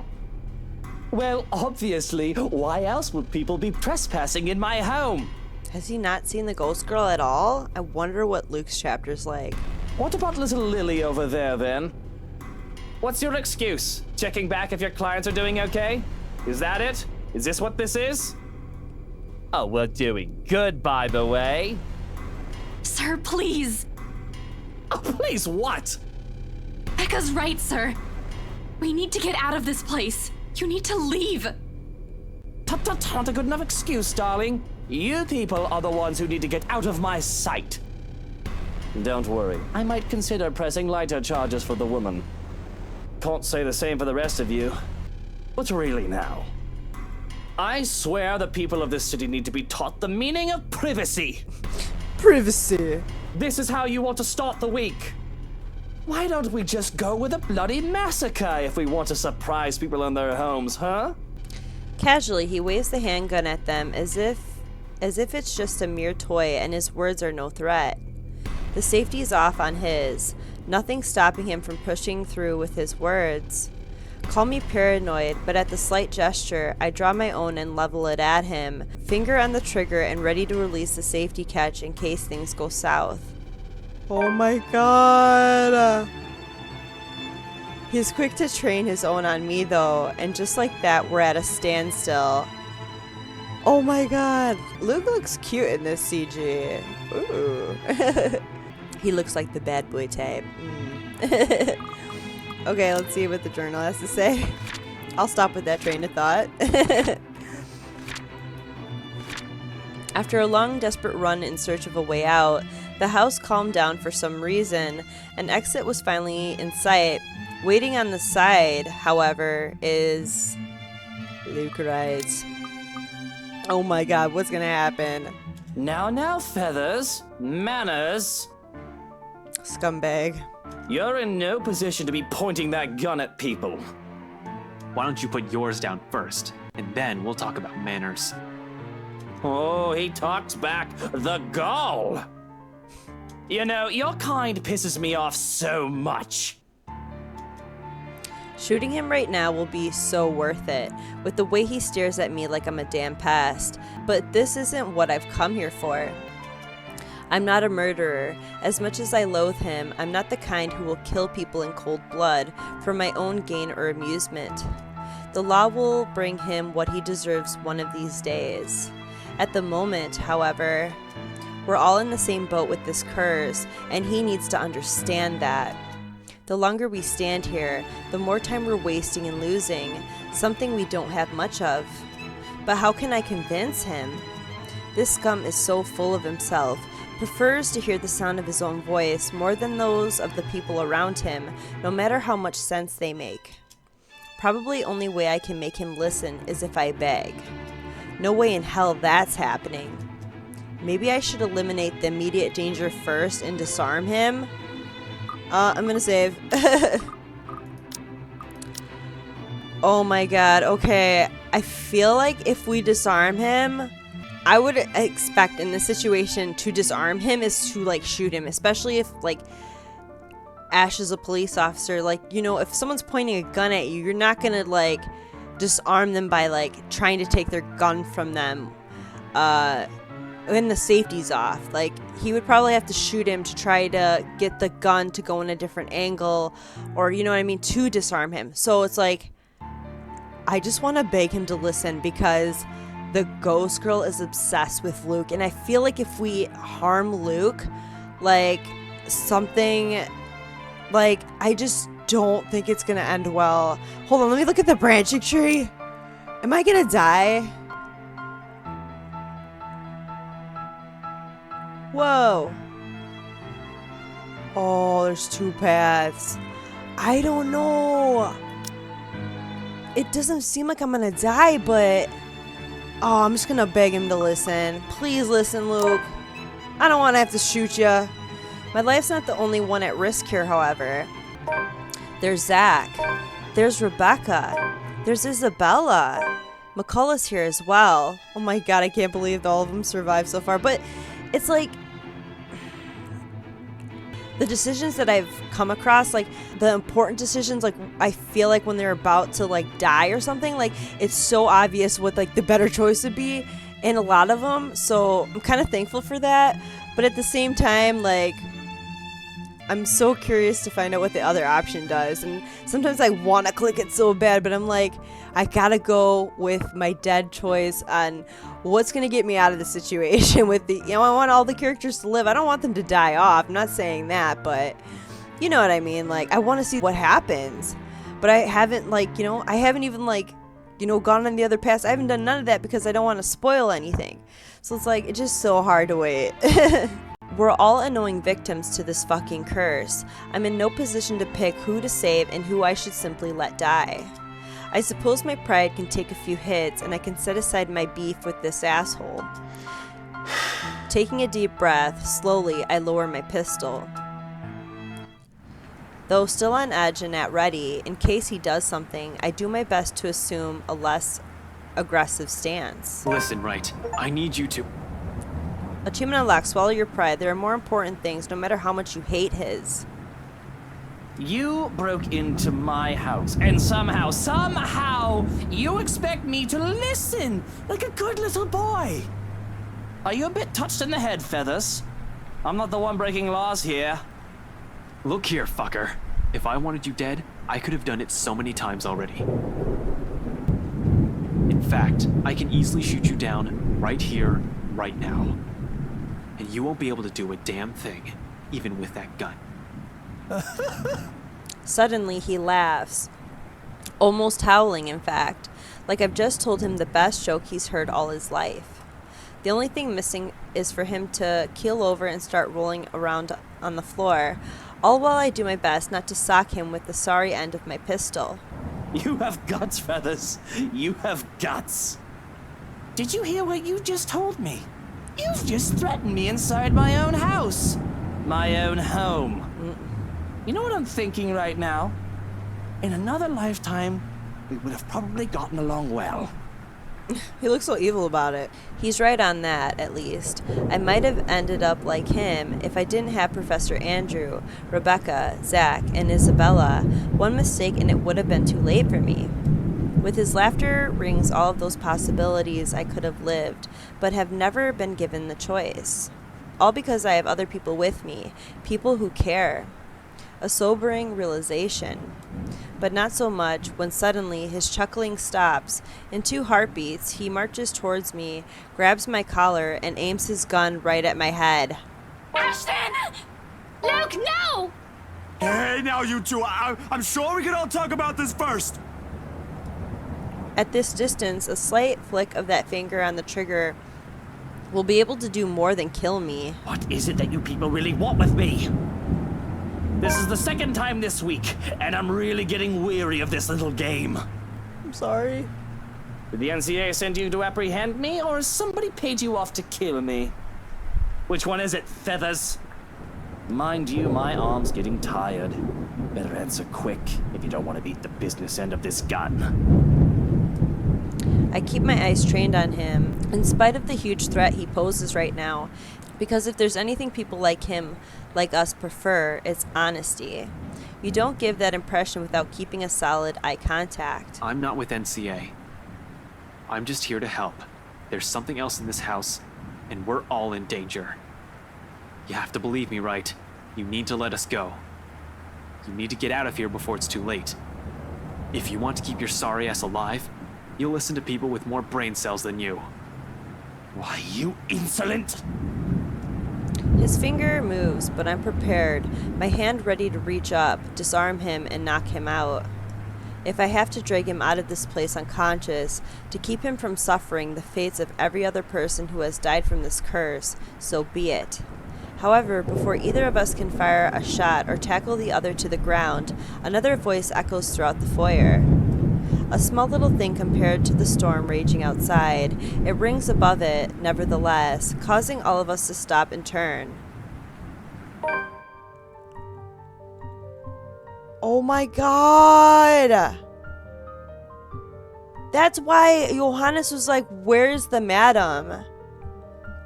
So the ghost woman has her... Oh, still clinging around her neck. She hates Hannah. She's obsessed with Luke. I know it. Oh, she looks so evil too. At the top of the staircase. Oh my god, what am I gonna do? At the top of the staircase, Hannah Wright stands. Hannah's my favorite. To make matters worse, that thing's behind her, menacing, a rotten hand wrapped firmly around her neck. She looks like death. Pale and shaky, eyes red with tears, we nearly don't hear her as she pleads. Luke, help me. Please. Oh! Oh god. What the fuck? Outside, another streak of lightning flashes and a clap of thunder ripples across the sky. As if this whole thing can't get any more foobar than it already is.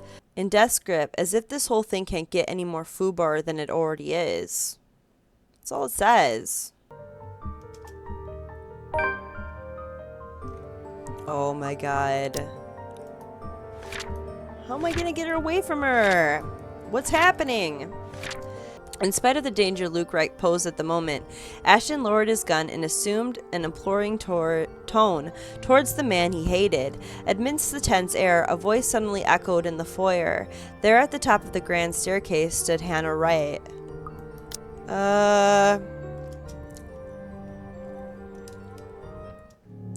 Luke?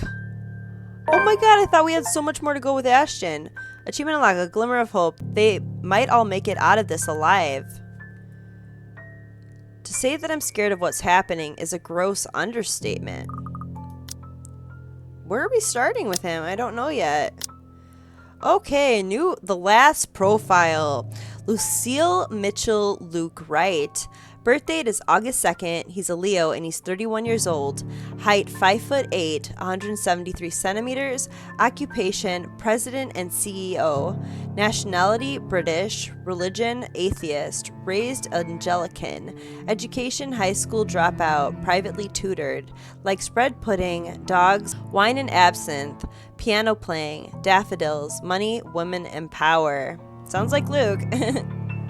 Oh wow. A prostitute's son. He spent his childhood roaming the streets begging or pickpocketing in order to avoid home. Home meant a too drunk mother and her equally drunk clients, some of who would take to beating the child out of anger if he so much as looked at them wrong. Oh my god. That meant he was always in trouble, in one form or another. Nothing was done to correct it until, in a sober moment, his mother found out about the abuse and promised to take better care of her son. Oh, well, that's good. But I mean, still, that's pretty fucked up to do to your kid, though. Luke was happy for a while, but his mother's bad habits led to an early grave and left him orphaned until his biological father, a businessman with no legitimate heir, sought him out. He was trained to inherit Wright Enterprise, but along the way got mixed up with illegal activities. That put the company in a bad spot after his assistant ran off with a large sum of dirty money. Bankruptcy would have been inevitable if he hadn't married Hannah. Ooh. Dang, that doesn't sound too good for Luke. I really like his character, though. Kind of sucks that, like, you know, childhood is everything. that matters in a person's life. And, that's how a person grows up. That's how they become who they are. So it's like, I feel bad what happened to Luke and all that, but I don't know. I don't like the bad stuff that he does, so. Trouble of any sort is the last thing I want to get home to after a long day at work and a trip to the bar. And when I see Hannah near prostrate, I can only feel dread. She twitches and seizes, body wound and coiled tight before trashing, shuddering and shaking. Okay, so this is when, I think this is when Hannah had her seizure. What day was that? I think it was this day. No, the next day. Right? Yeah. The 29th, right? So we must be starting on the 29th. Wow. Luke hasn't seen the ghost at all. Well, he just moved into the house. He just had the housewarming party, I guess, so. Like a woman possessed, her mouth falls open and her eyes roll to the back of her head. It has the hallmark signs of a seizure. The symptoms are similar enough. And that knowledge, the fact that I know this, only makes me feel worse. But to hold her close is all I can do while she trashes about. I know this is wrong, that I'm not supposed to hold her down, yet I do it out of instinct, reflex even. I'm terrified of hurting her, but I see no other way to keep Hannah from hurting herself. It takes a lot to keep myself from running off to get help when she needs me here. And it takes everything I have to keep myself intact. When she says my name, I realize that the seizures have stopped, but that doesn't make the dread go away. Luke, please. What happened here? Who did this to you? I don't know. I'm so sorry. The sight of her tear-streaked face is enough to twist the knife in. It does not help that I'm as lost as she is right now, and all I can say is... Shh, it's all right. You're safe now, Hannah. You're safe now. Yep, October 29th, Saturday. Afternoon in the mansion's kitchens. I must have sat there in the kitchen, cradling Hannah in my arms for an eternity, until Shrokin and a maid ran in, assuming the worst. She had been screaming, enough to attract the attention of anyone on the mansion's property. But that's all well and good in the end, I suppose, as they helped carry Hannah up to our bedroom. I doubt I could have managed on my own. I might have slipped on the stairs and cracked both of our heads if I tried. Both Shrokin and the maid does a short work of making her comfortable while I sit on the sidelines. I have no idea how long I remained there, just watching them and her. But at some point after they've left us, the sun has set, leaving the room dark and silent. Nestled in all the pillows and blankets and put on her side, though, Hannah looks smaller than ever. She looks so weak and vulnerable that I can't help but worry. Not to mention the children. Thinking about the children, I wouldn't know how such an event could affect babies in the womb. Now seems like a good time to get drunk as any. But I just can't. I can't bring myself to leave her side just to intoxicate myself, not with what just happened.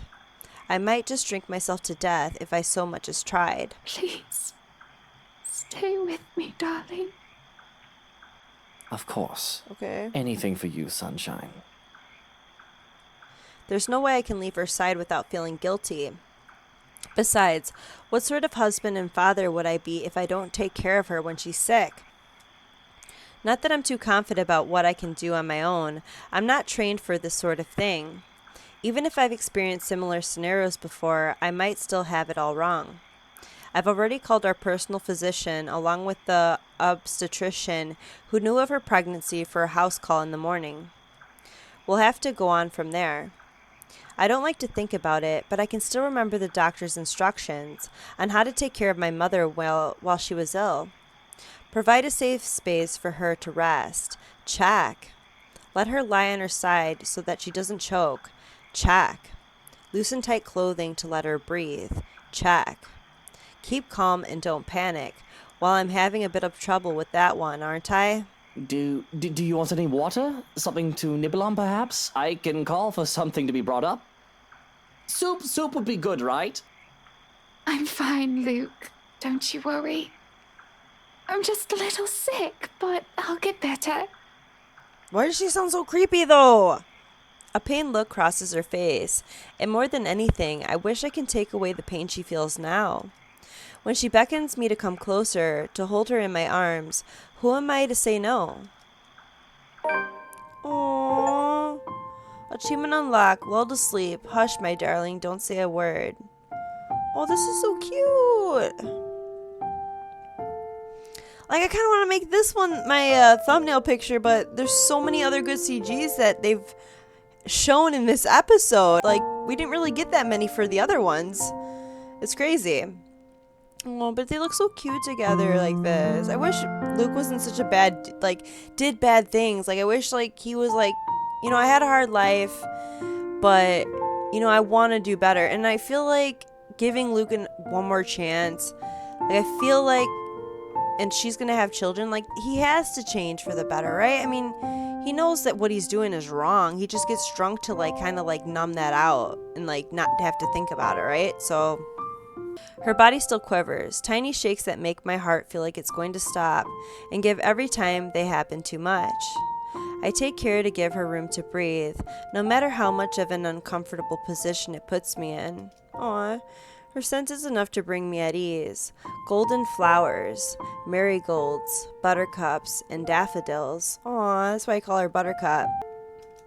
I'm not sure if she smells this way because I surround us with them when I can, or because she's wearing the perfume I gave her last Christmas. Aw. There we go. Now, are we comfy?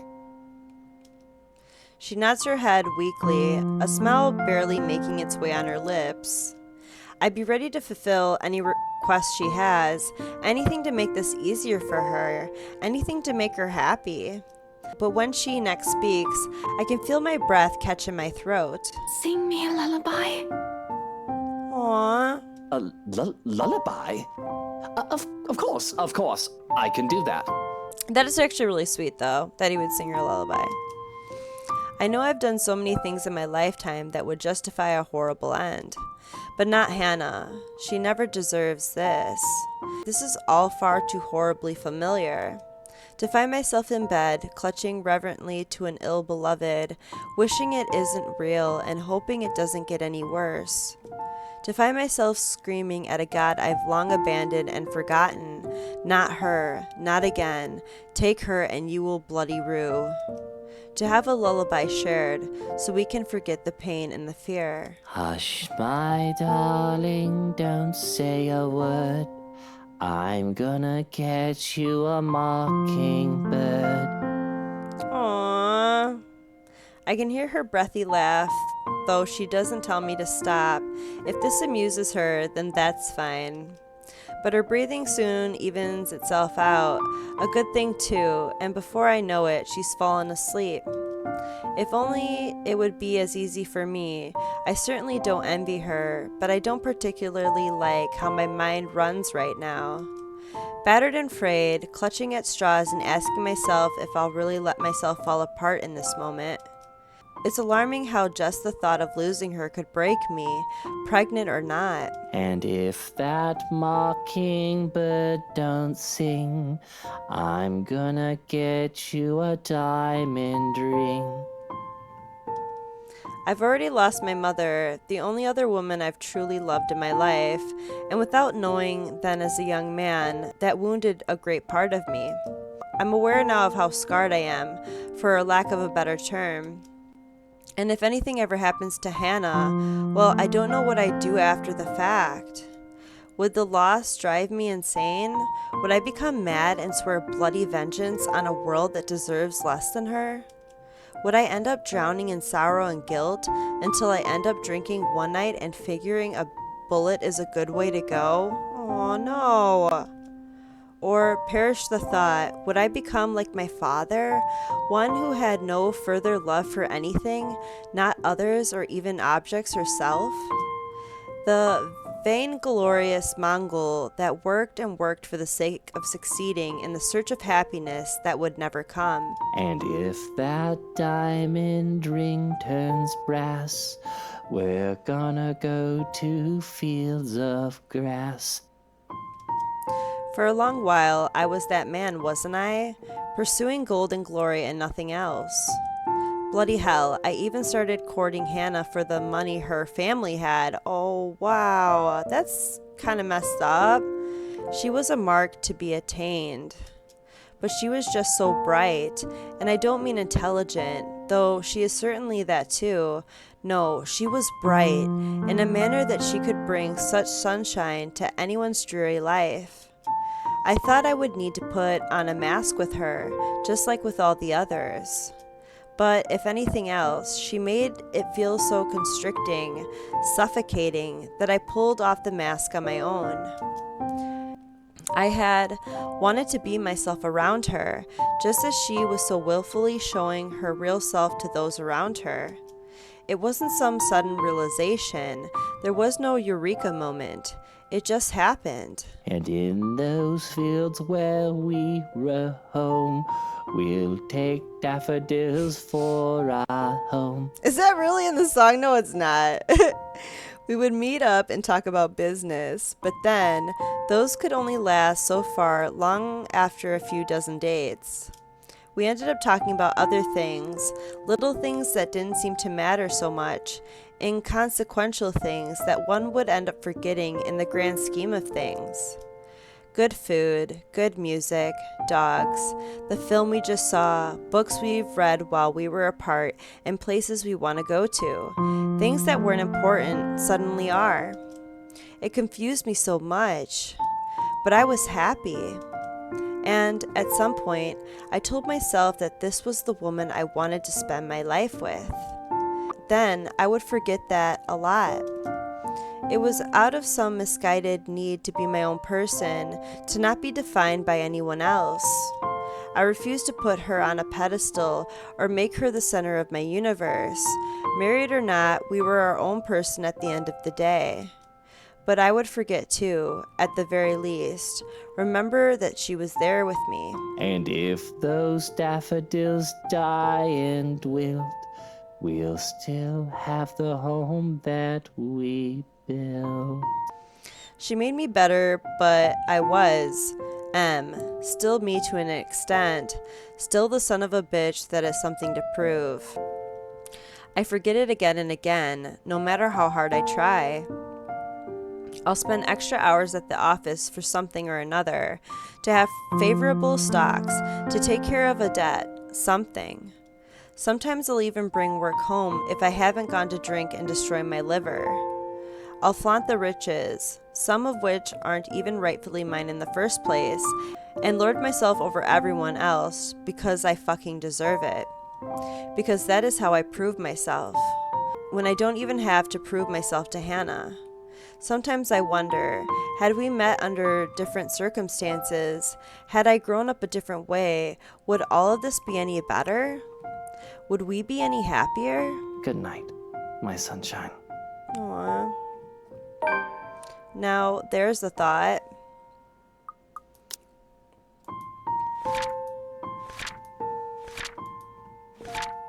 After what seemed to be a seizure, Johannes found the couple in the kitchen and helped usher the weak woman to the master's bedroom. Luke elected to stay with Hannah today to care for her, singing of a lullaby until sleep came over them both. Aww.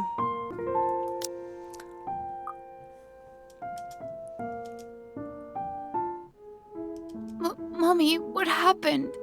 You were wiggling and shaking, and you wouldn't stop even if I was shouting. Aww. I'm so sorry I shouted at you, Mommy. Shh, don't cry. My little ball of sunshine's not supposed to cry, is he? Don't you worry. Mummy is just a little sick, but she'll get better. I've got a new job now, and I can get medicine again, okay? And we'll buy some bread pudding, too, while we're at it. Please don't do that again, Mommy. It's scary. It's okay. I'm here. You've got nothing to fear. But you have to be brave, too, Lucille. Even when I'm not around. Be brave. I choke back a scream and wake up in a cold sweat. With my heart pounding in my ears, it takes a while to remember where I am. Ooh. In the dark and cold of the room, one can't fault me for feeling ill at ease. It isn't as bright as the penthouse, and the renovations did a little change to how old it feels. We've been here for less than a week. It'll take a bit more time to adjust. I'm surprised Luke hasn't encountered anything in a whole week. Maybe because the ghost likes him, you know? It's hard to feel cozy, though, when I'm bloody freezing. Nudging the lump of fabric next to me, I sigh. It's cold. Don't hug the sheets, Hannah. She always did this, though. It hardly bothers me. Growing up, I was lucky to have something to use as a mattress. I'm not the one who grew up accustomed to Egyptian cotton with a thread count of 800.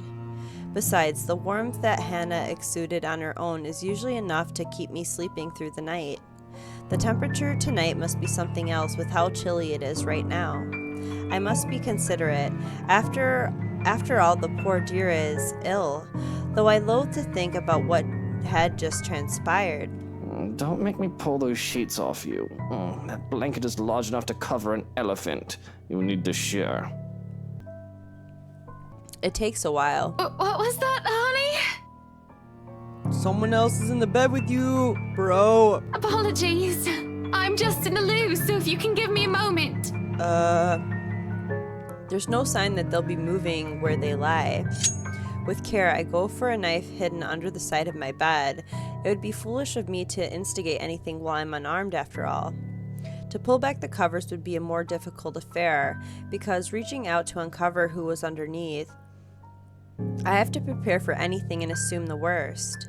If I so much as see the nozzle of a gun, there's going to be a murder tonight. I know they say not to bring a knife to a gunfight, but I think I can sink a blade in his liver faster than he can point and aim. I see the rise and fall of the sheets, though it could easily be mistaken as the fault of the breeze. I hear their breathing.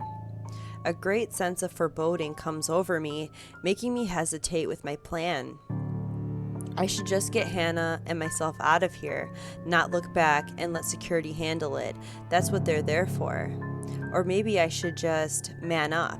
There's no way I'm risking the chance that inaction will put Hannah in danger. But what's the worst that could happen, right? I've no reason to be afraid. There's no boogeyman under the bed, no monster in my closet. If anything, these things should be afraid of me. Right? I grab a fistful of sheets and throw them aside.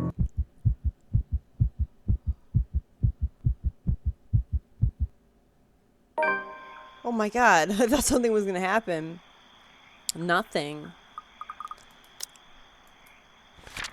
Holy crap.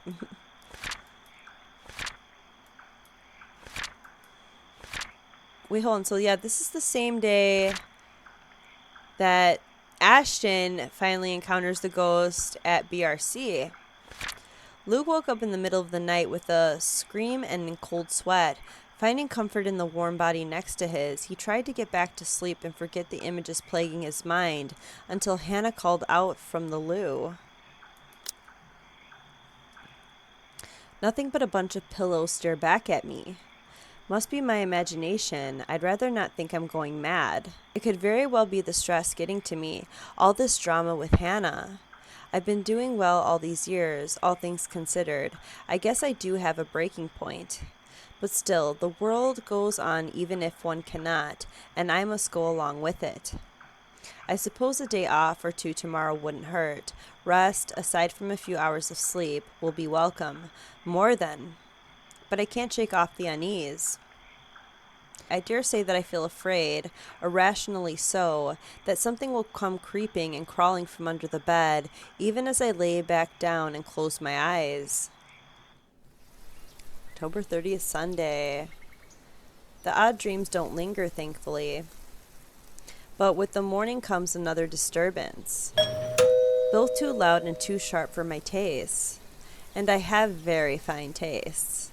When the piercing rings of a doorbell reaches even the bedroom, I'm very much inclined to think the person who built this place lacks any sense of it. Perhaps the only thing good in this is that the ruckus has chased away the kneading guilt from last night's commotion, if only temporarily. Still, it's a bloody annoying distraction. I can tell already what is going to be a long day. It hasn't even started. Before the racket even lasts another minute, I'm peeling myself off the bed and heading straight for the main door. There will be a murder today if this doesn't let up.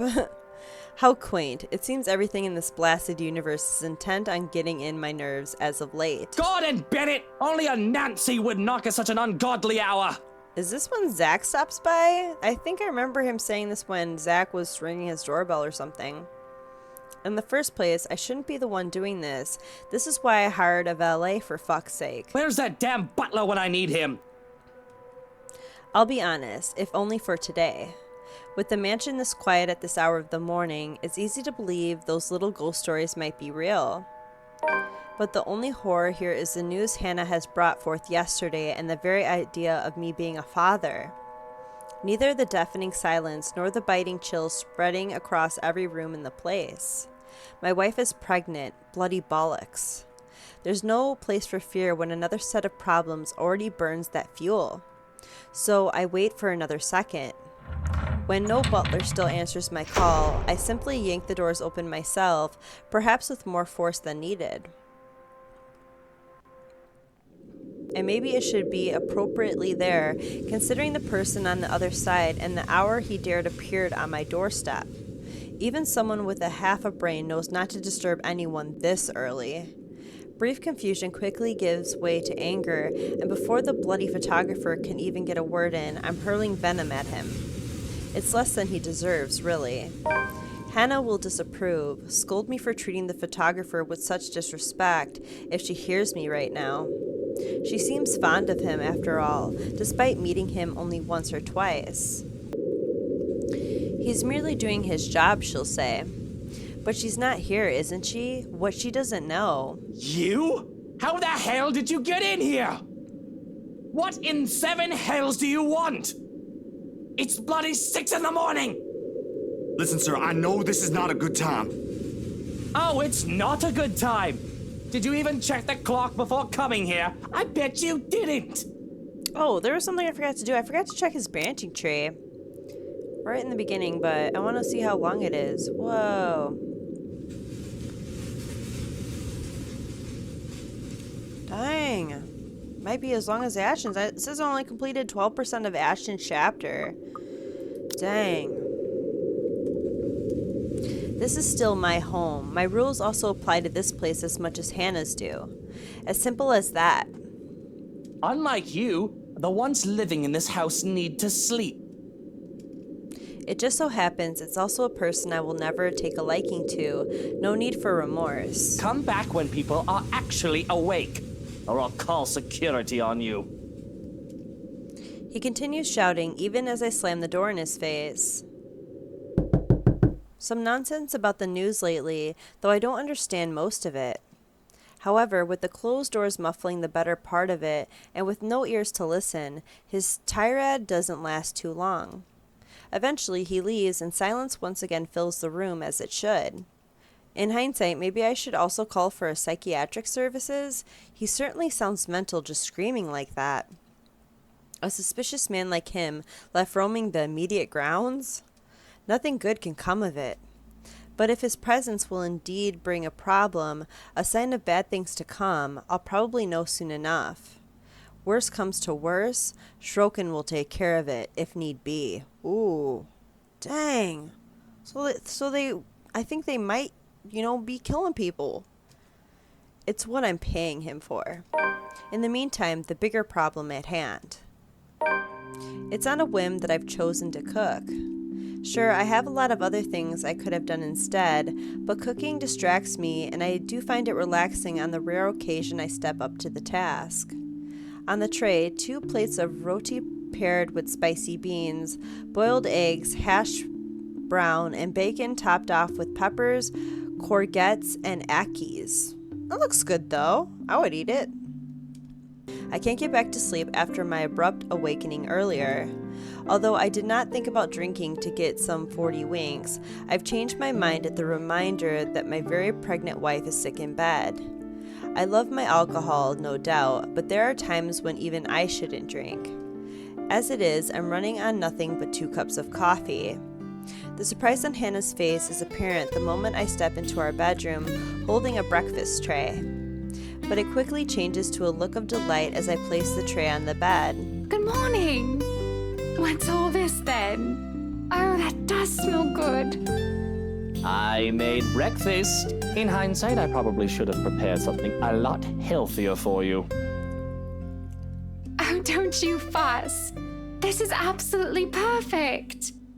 A little grease isn't going to kill me. Feels like forever since I last had your cooking. I don't see what you're so enthusiastic for. I'm no master chef. I won't be too mad if you tell Johannes to cook something else for you. That just means more for me, of course. I can't wipe the grin off my face when Hannah takes a bite and looks like she's enjoying what I've made. It would be a lie to say I'm not glad or proud that I can make her happy. Though perhaps I haven't been able to do that as of late. But Hannah needs me now, and that counts for something, doesn't it? Oh, I don't think I can finish this all. But I should, shouldn't I? After all, I am eating for 3. That is true, dang. I feel a terrible pit in my stomach at the reminder. I try to fill said pit with food anyway. But bloody hell, I don't think I'm ready to raise a child, let alone 2 of them. There's nothing else that can be done other than to steel myself for fatherhood. Speaking of you 3, what did Dr. Hobbs say? How are you and the babies? The physician took some of my blood. I'll go through some other tests tomorrow to make sure we're fine. I know how you hate hospitals, so I asked Johannes to drive me there. That way you can have some alone time with Kylie too. Admit it, you just want to leave me alone with a little tyke without any backup. Oh my god, and we're gonna be around Kylie again? Oh my god, she's gonna be like smiling all creepily at Luke. Don't be like that. You'll do fine, I'm sure. And she'll love spending the day with her fairy godfather. Of course, I can just look at it like it's practice. I do want to be a good father, right? Not like my own, though I don't think any practice in being a parent would have helped him. He hadn't cared about the son he sired until he learned that he was ill and was not long for this world. And even when he did find me, he still cared little. I definitely do not want to be like Damien Wright. I'm just worried about the children. I'm just worried about the children, Hannah. I know you can take care of yourself just fine. You're one tough cookie. Oh, she liked that. Cool. Look at you, already becoming a great father. One day, when the kids are all grown up, I'll tell them the story of how their dad is being a great big worrywart. Just leave being pregnant to me, all right? My hand moves to Hannah's stomach, which has yet to grow too much beyond its usual size. There is some pudge hidden well behind her dresses. I'm half expecting to feel something, perhaps a kick. They always talk about how that sensation cements everything, proof of life that goes beyond a growing belly.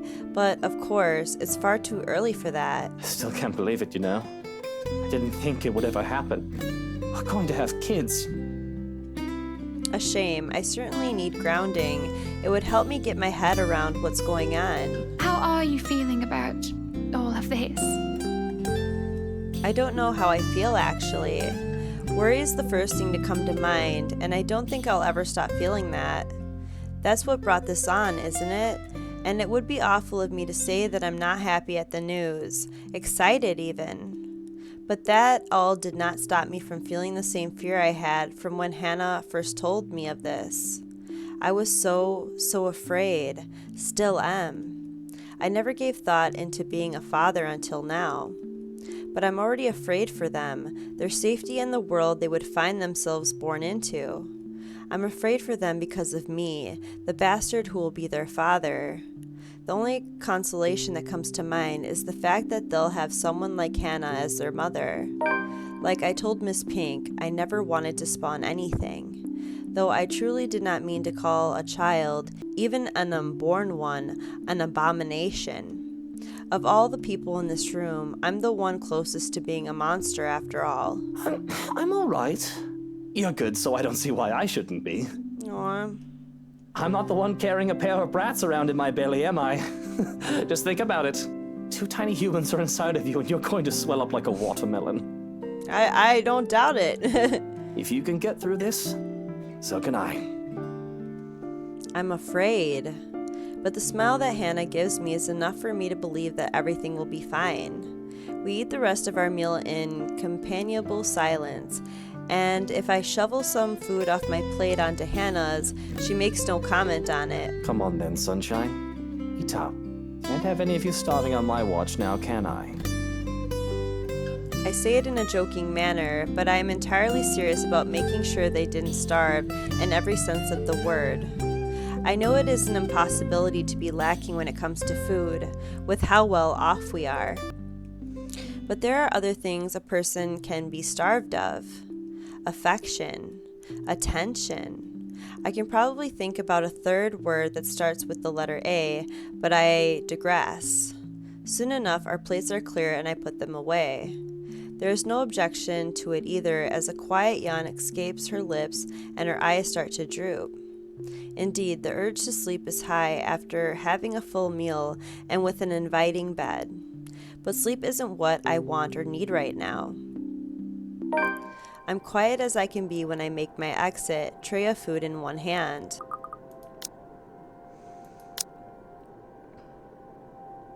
So this is the day Rebecca goes to the library and she gets attacked by the ghost. They all meet up, Ashton and all them. Yeah, okay. Wait, did I mess up? Oops, what happened? Oh, we're here.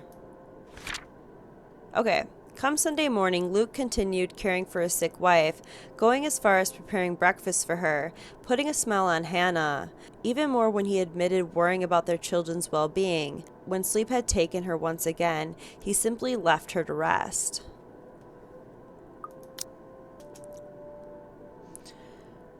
Which I'm quick to pass off to Johannes as soon as I see him.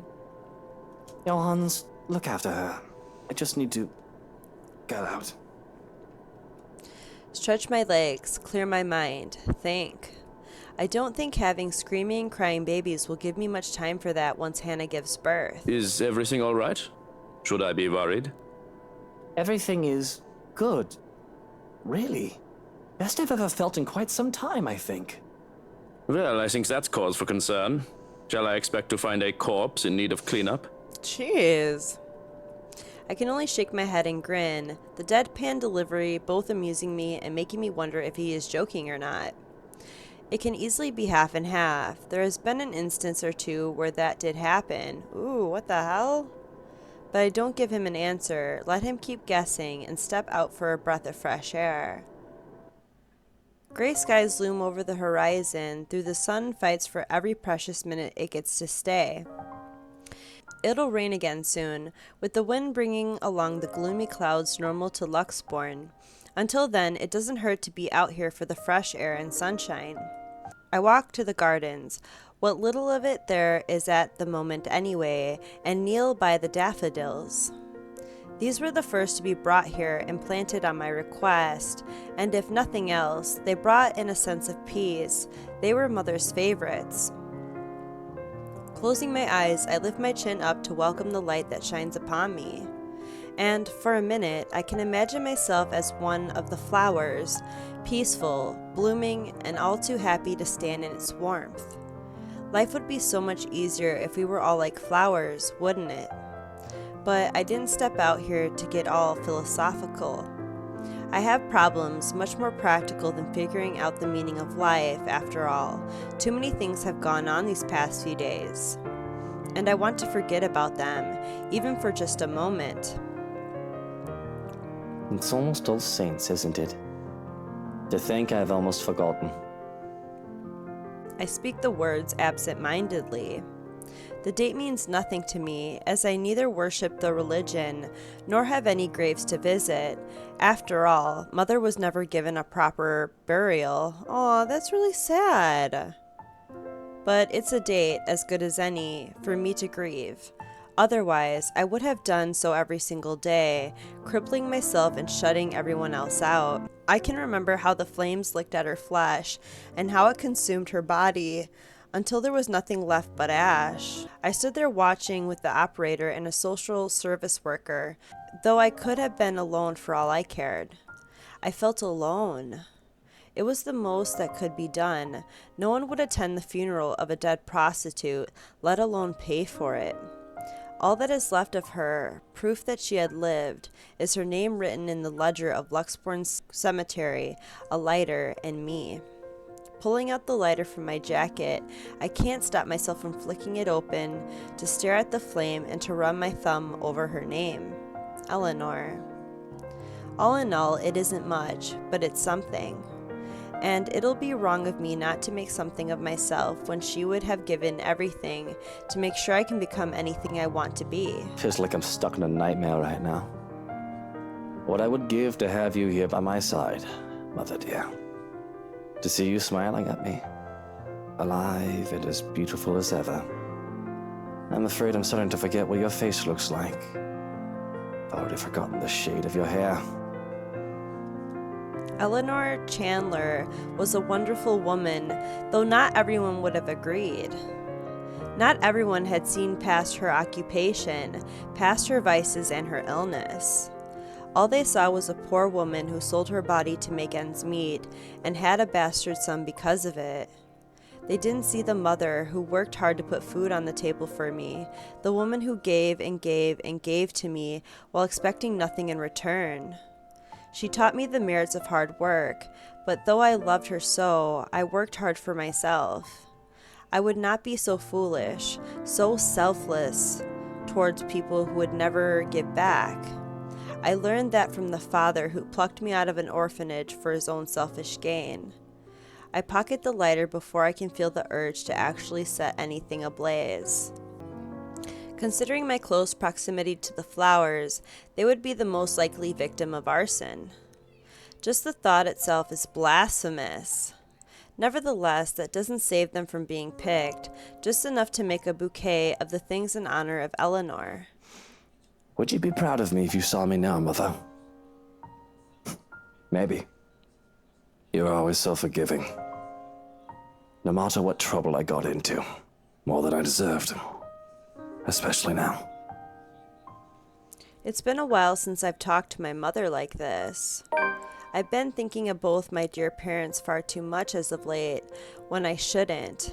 I have a future to look forward to and the present to take care of. These memories of the past give me nothing but grief. The life of Lucille Mitchell Chandler should be nothing but a footnote in Luke Wright's non-existent autobiography. It's because of Hannah, isn't it? I worry that she is all too much like Mother that it scares me, and the thought that I'm turning into my father is even more so. But even if history is so set to repeat itself, I'm not a child anymore. Content to sit aside, unable to do anything to help, or too inexperienced to think that the worst wouldn't happen. I have money to buy the best medicines and doctors if need be. She'll get better. She has to.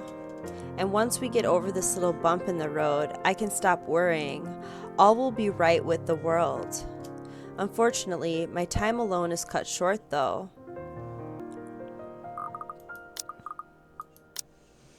Alright guys, I'm going to end this episode right here. Wow!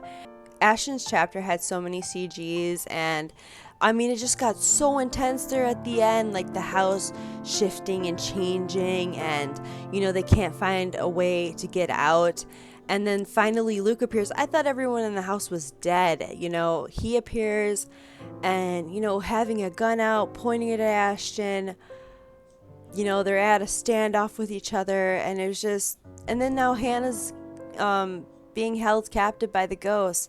So, I mean, this is the last chapter. We're going to find out what happens in Luke's chapter. So, and then will be my journey to go on the other paths on this game. So, anyway, share the content. If you're enjoying my playthrough of the letter so far, please leave a like. Let me know in the comments what you guys thought. And remember to subscribe and click that bell button so you know when I upload the next episode of the letter. You guys have a great night. Thanks so much for watching. Bye. Bye.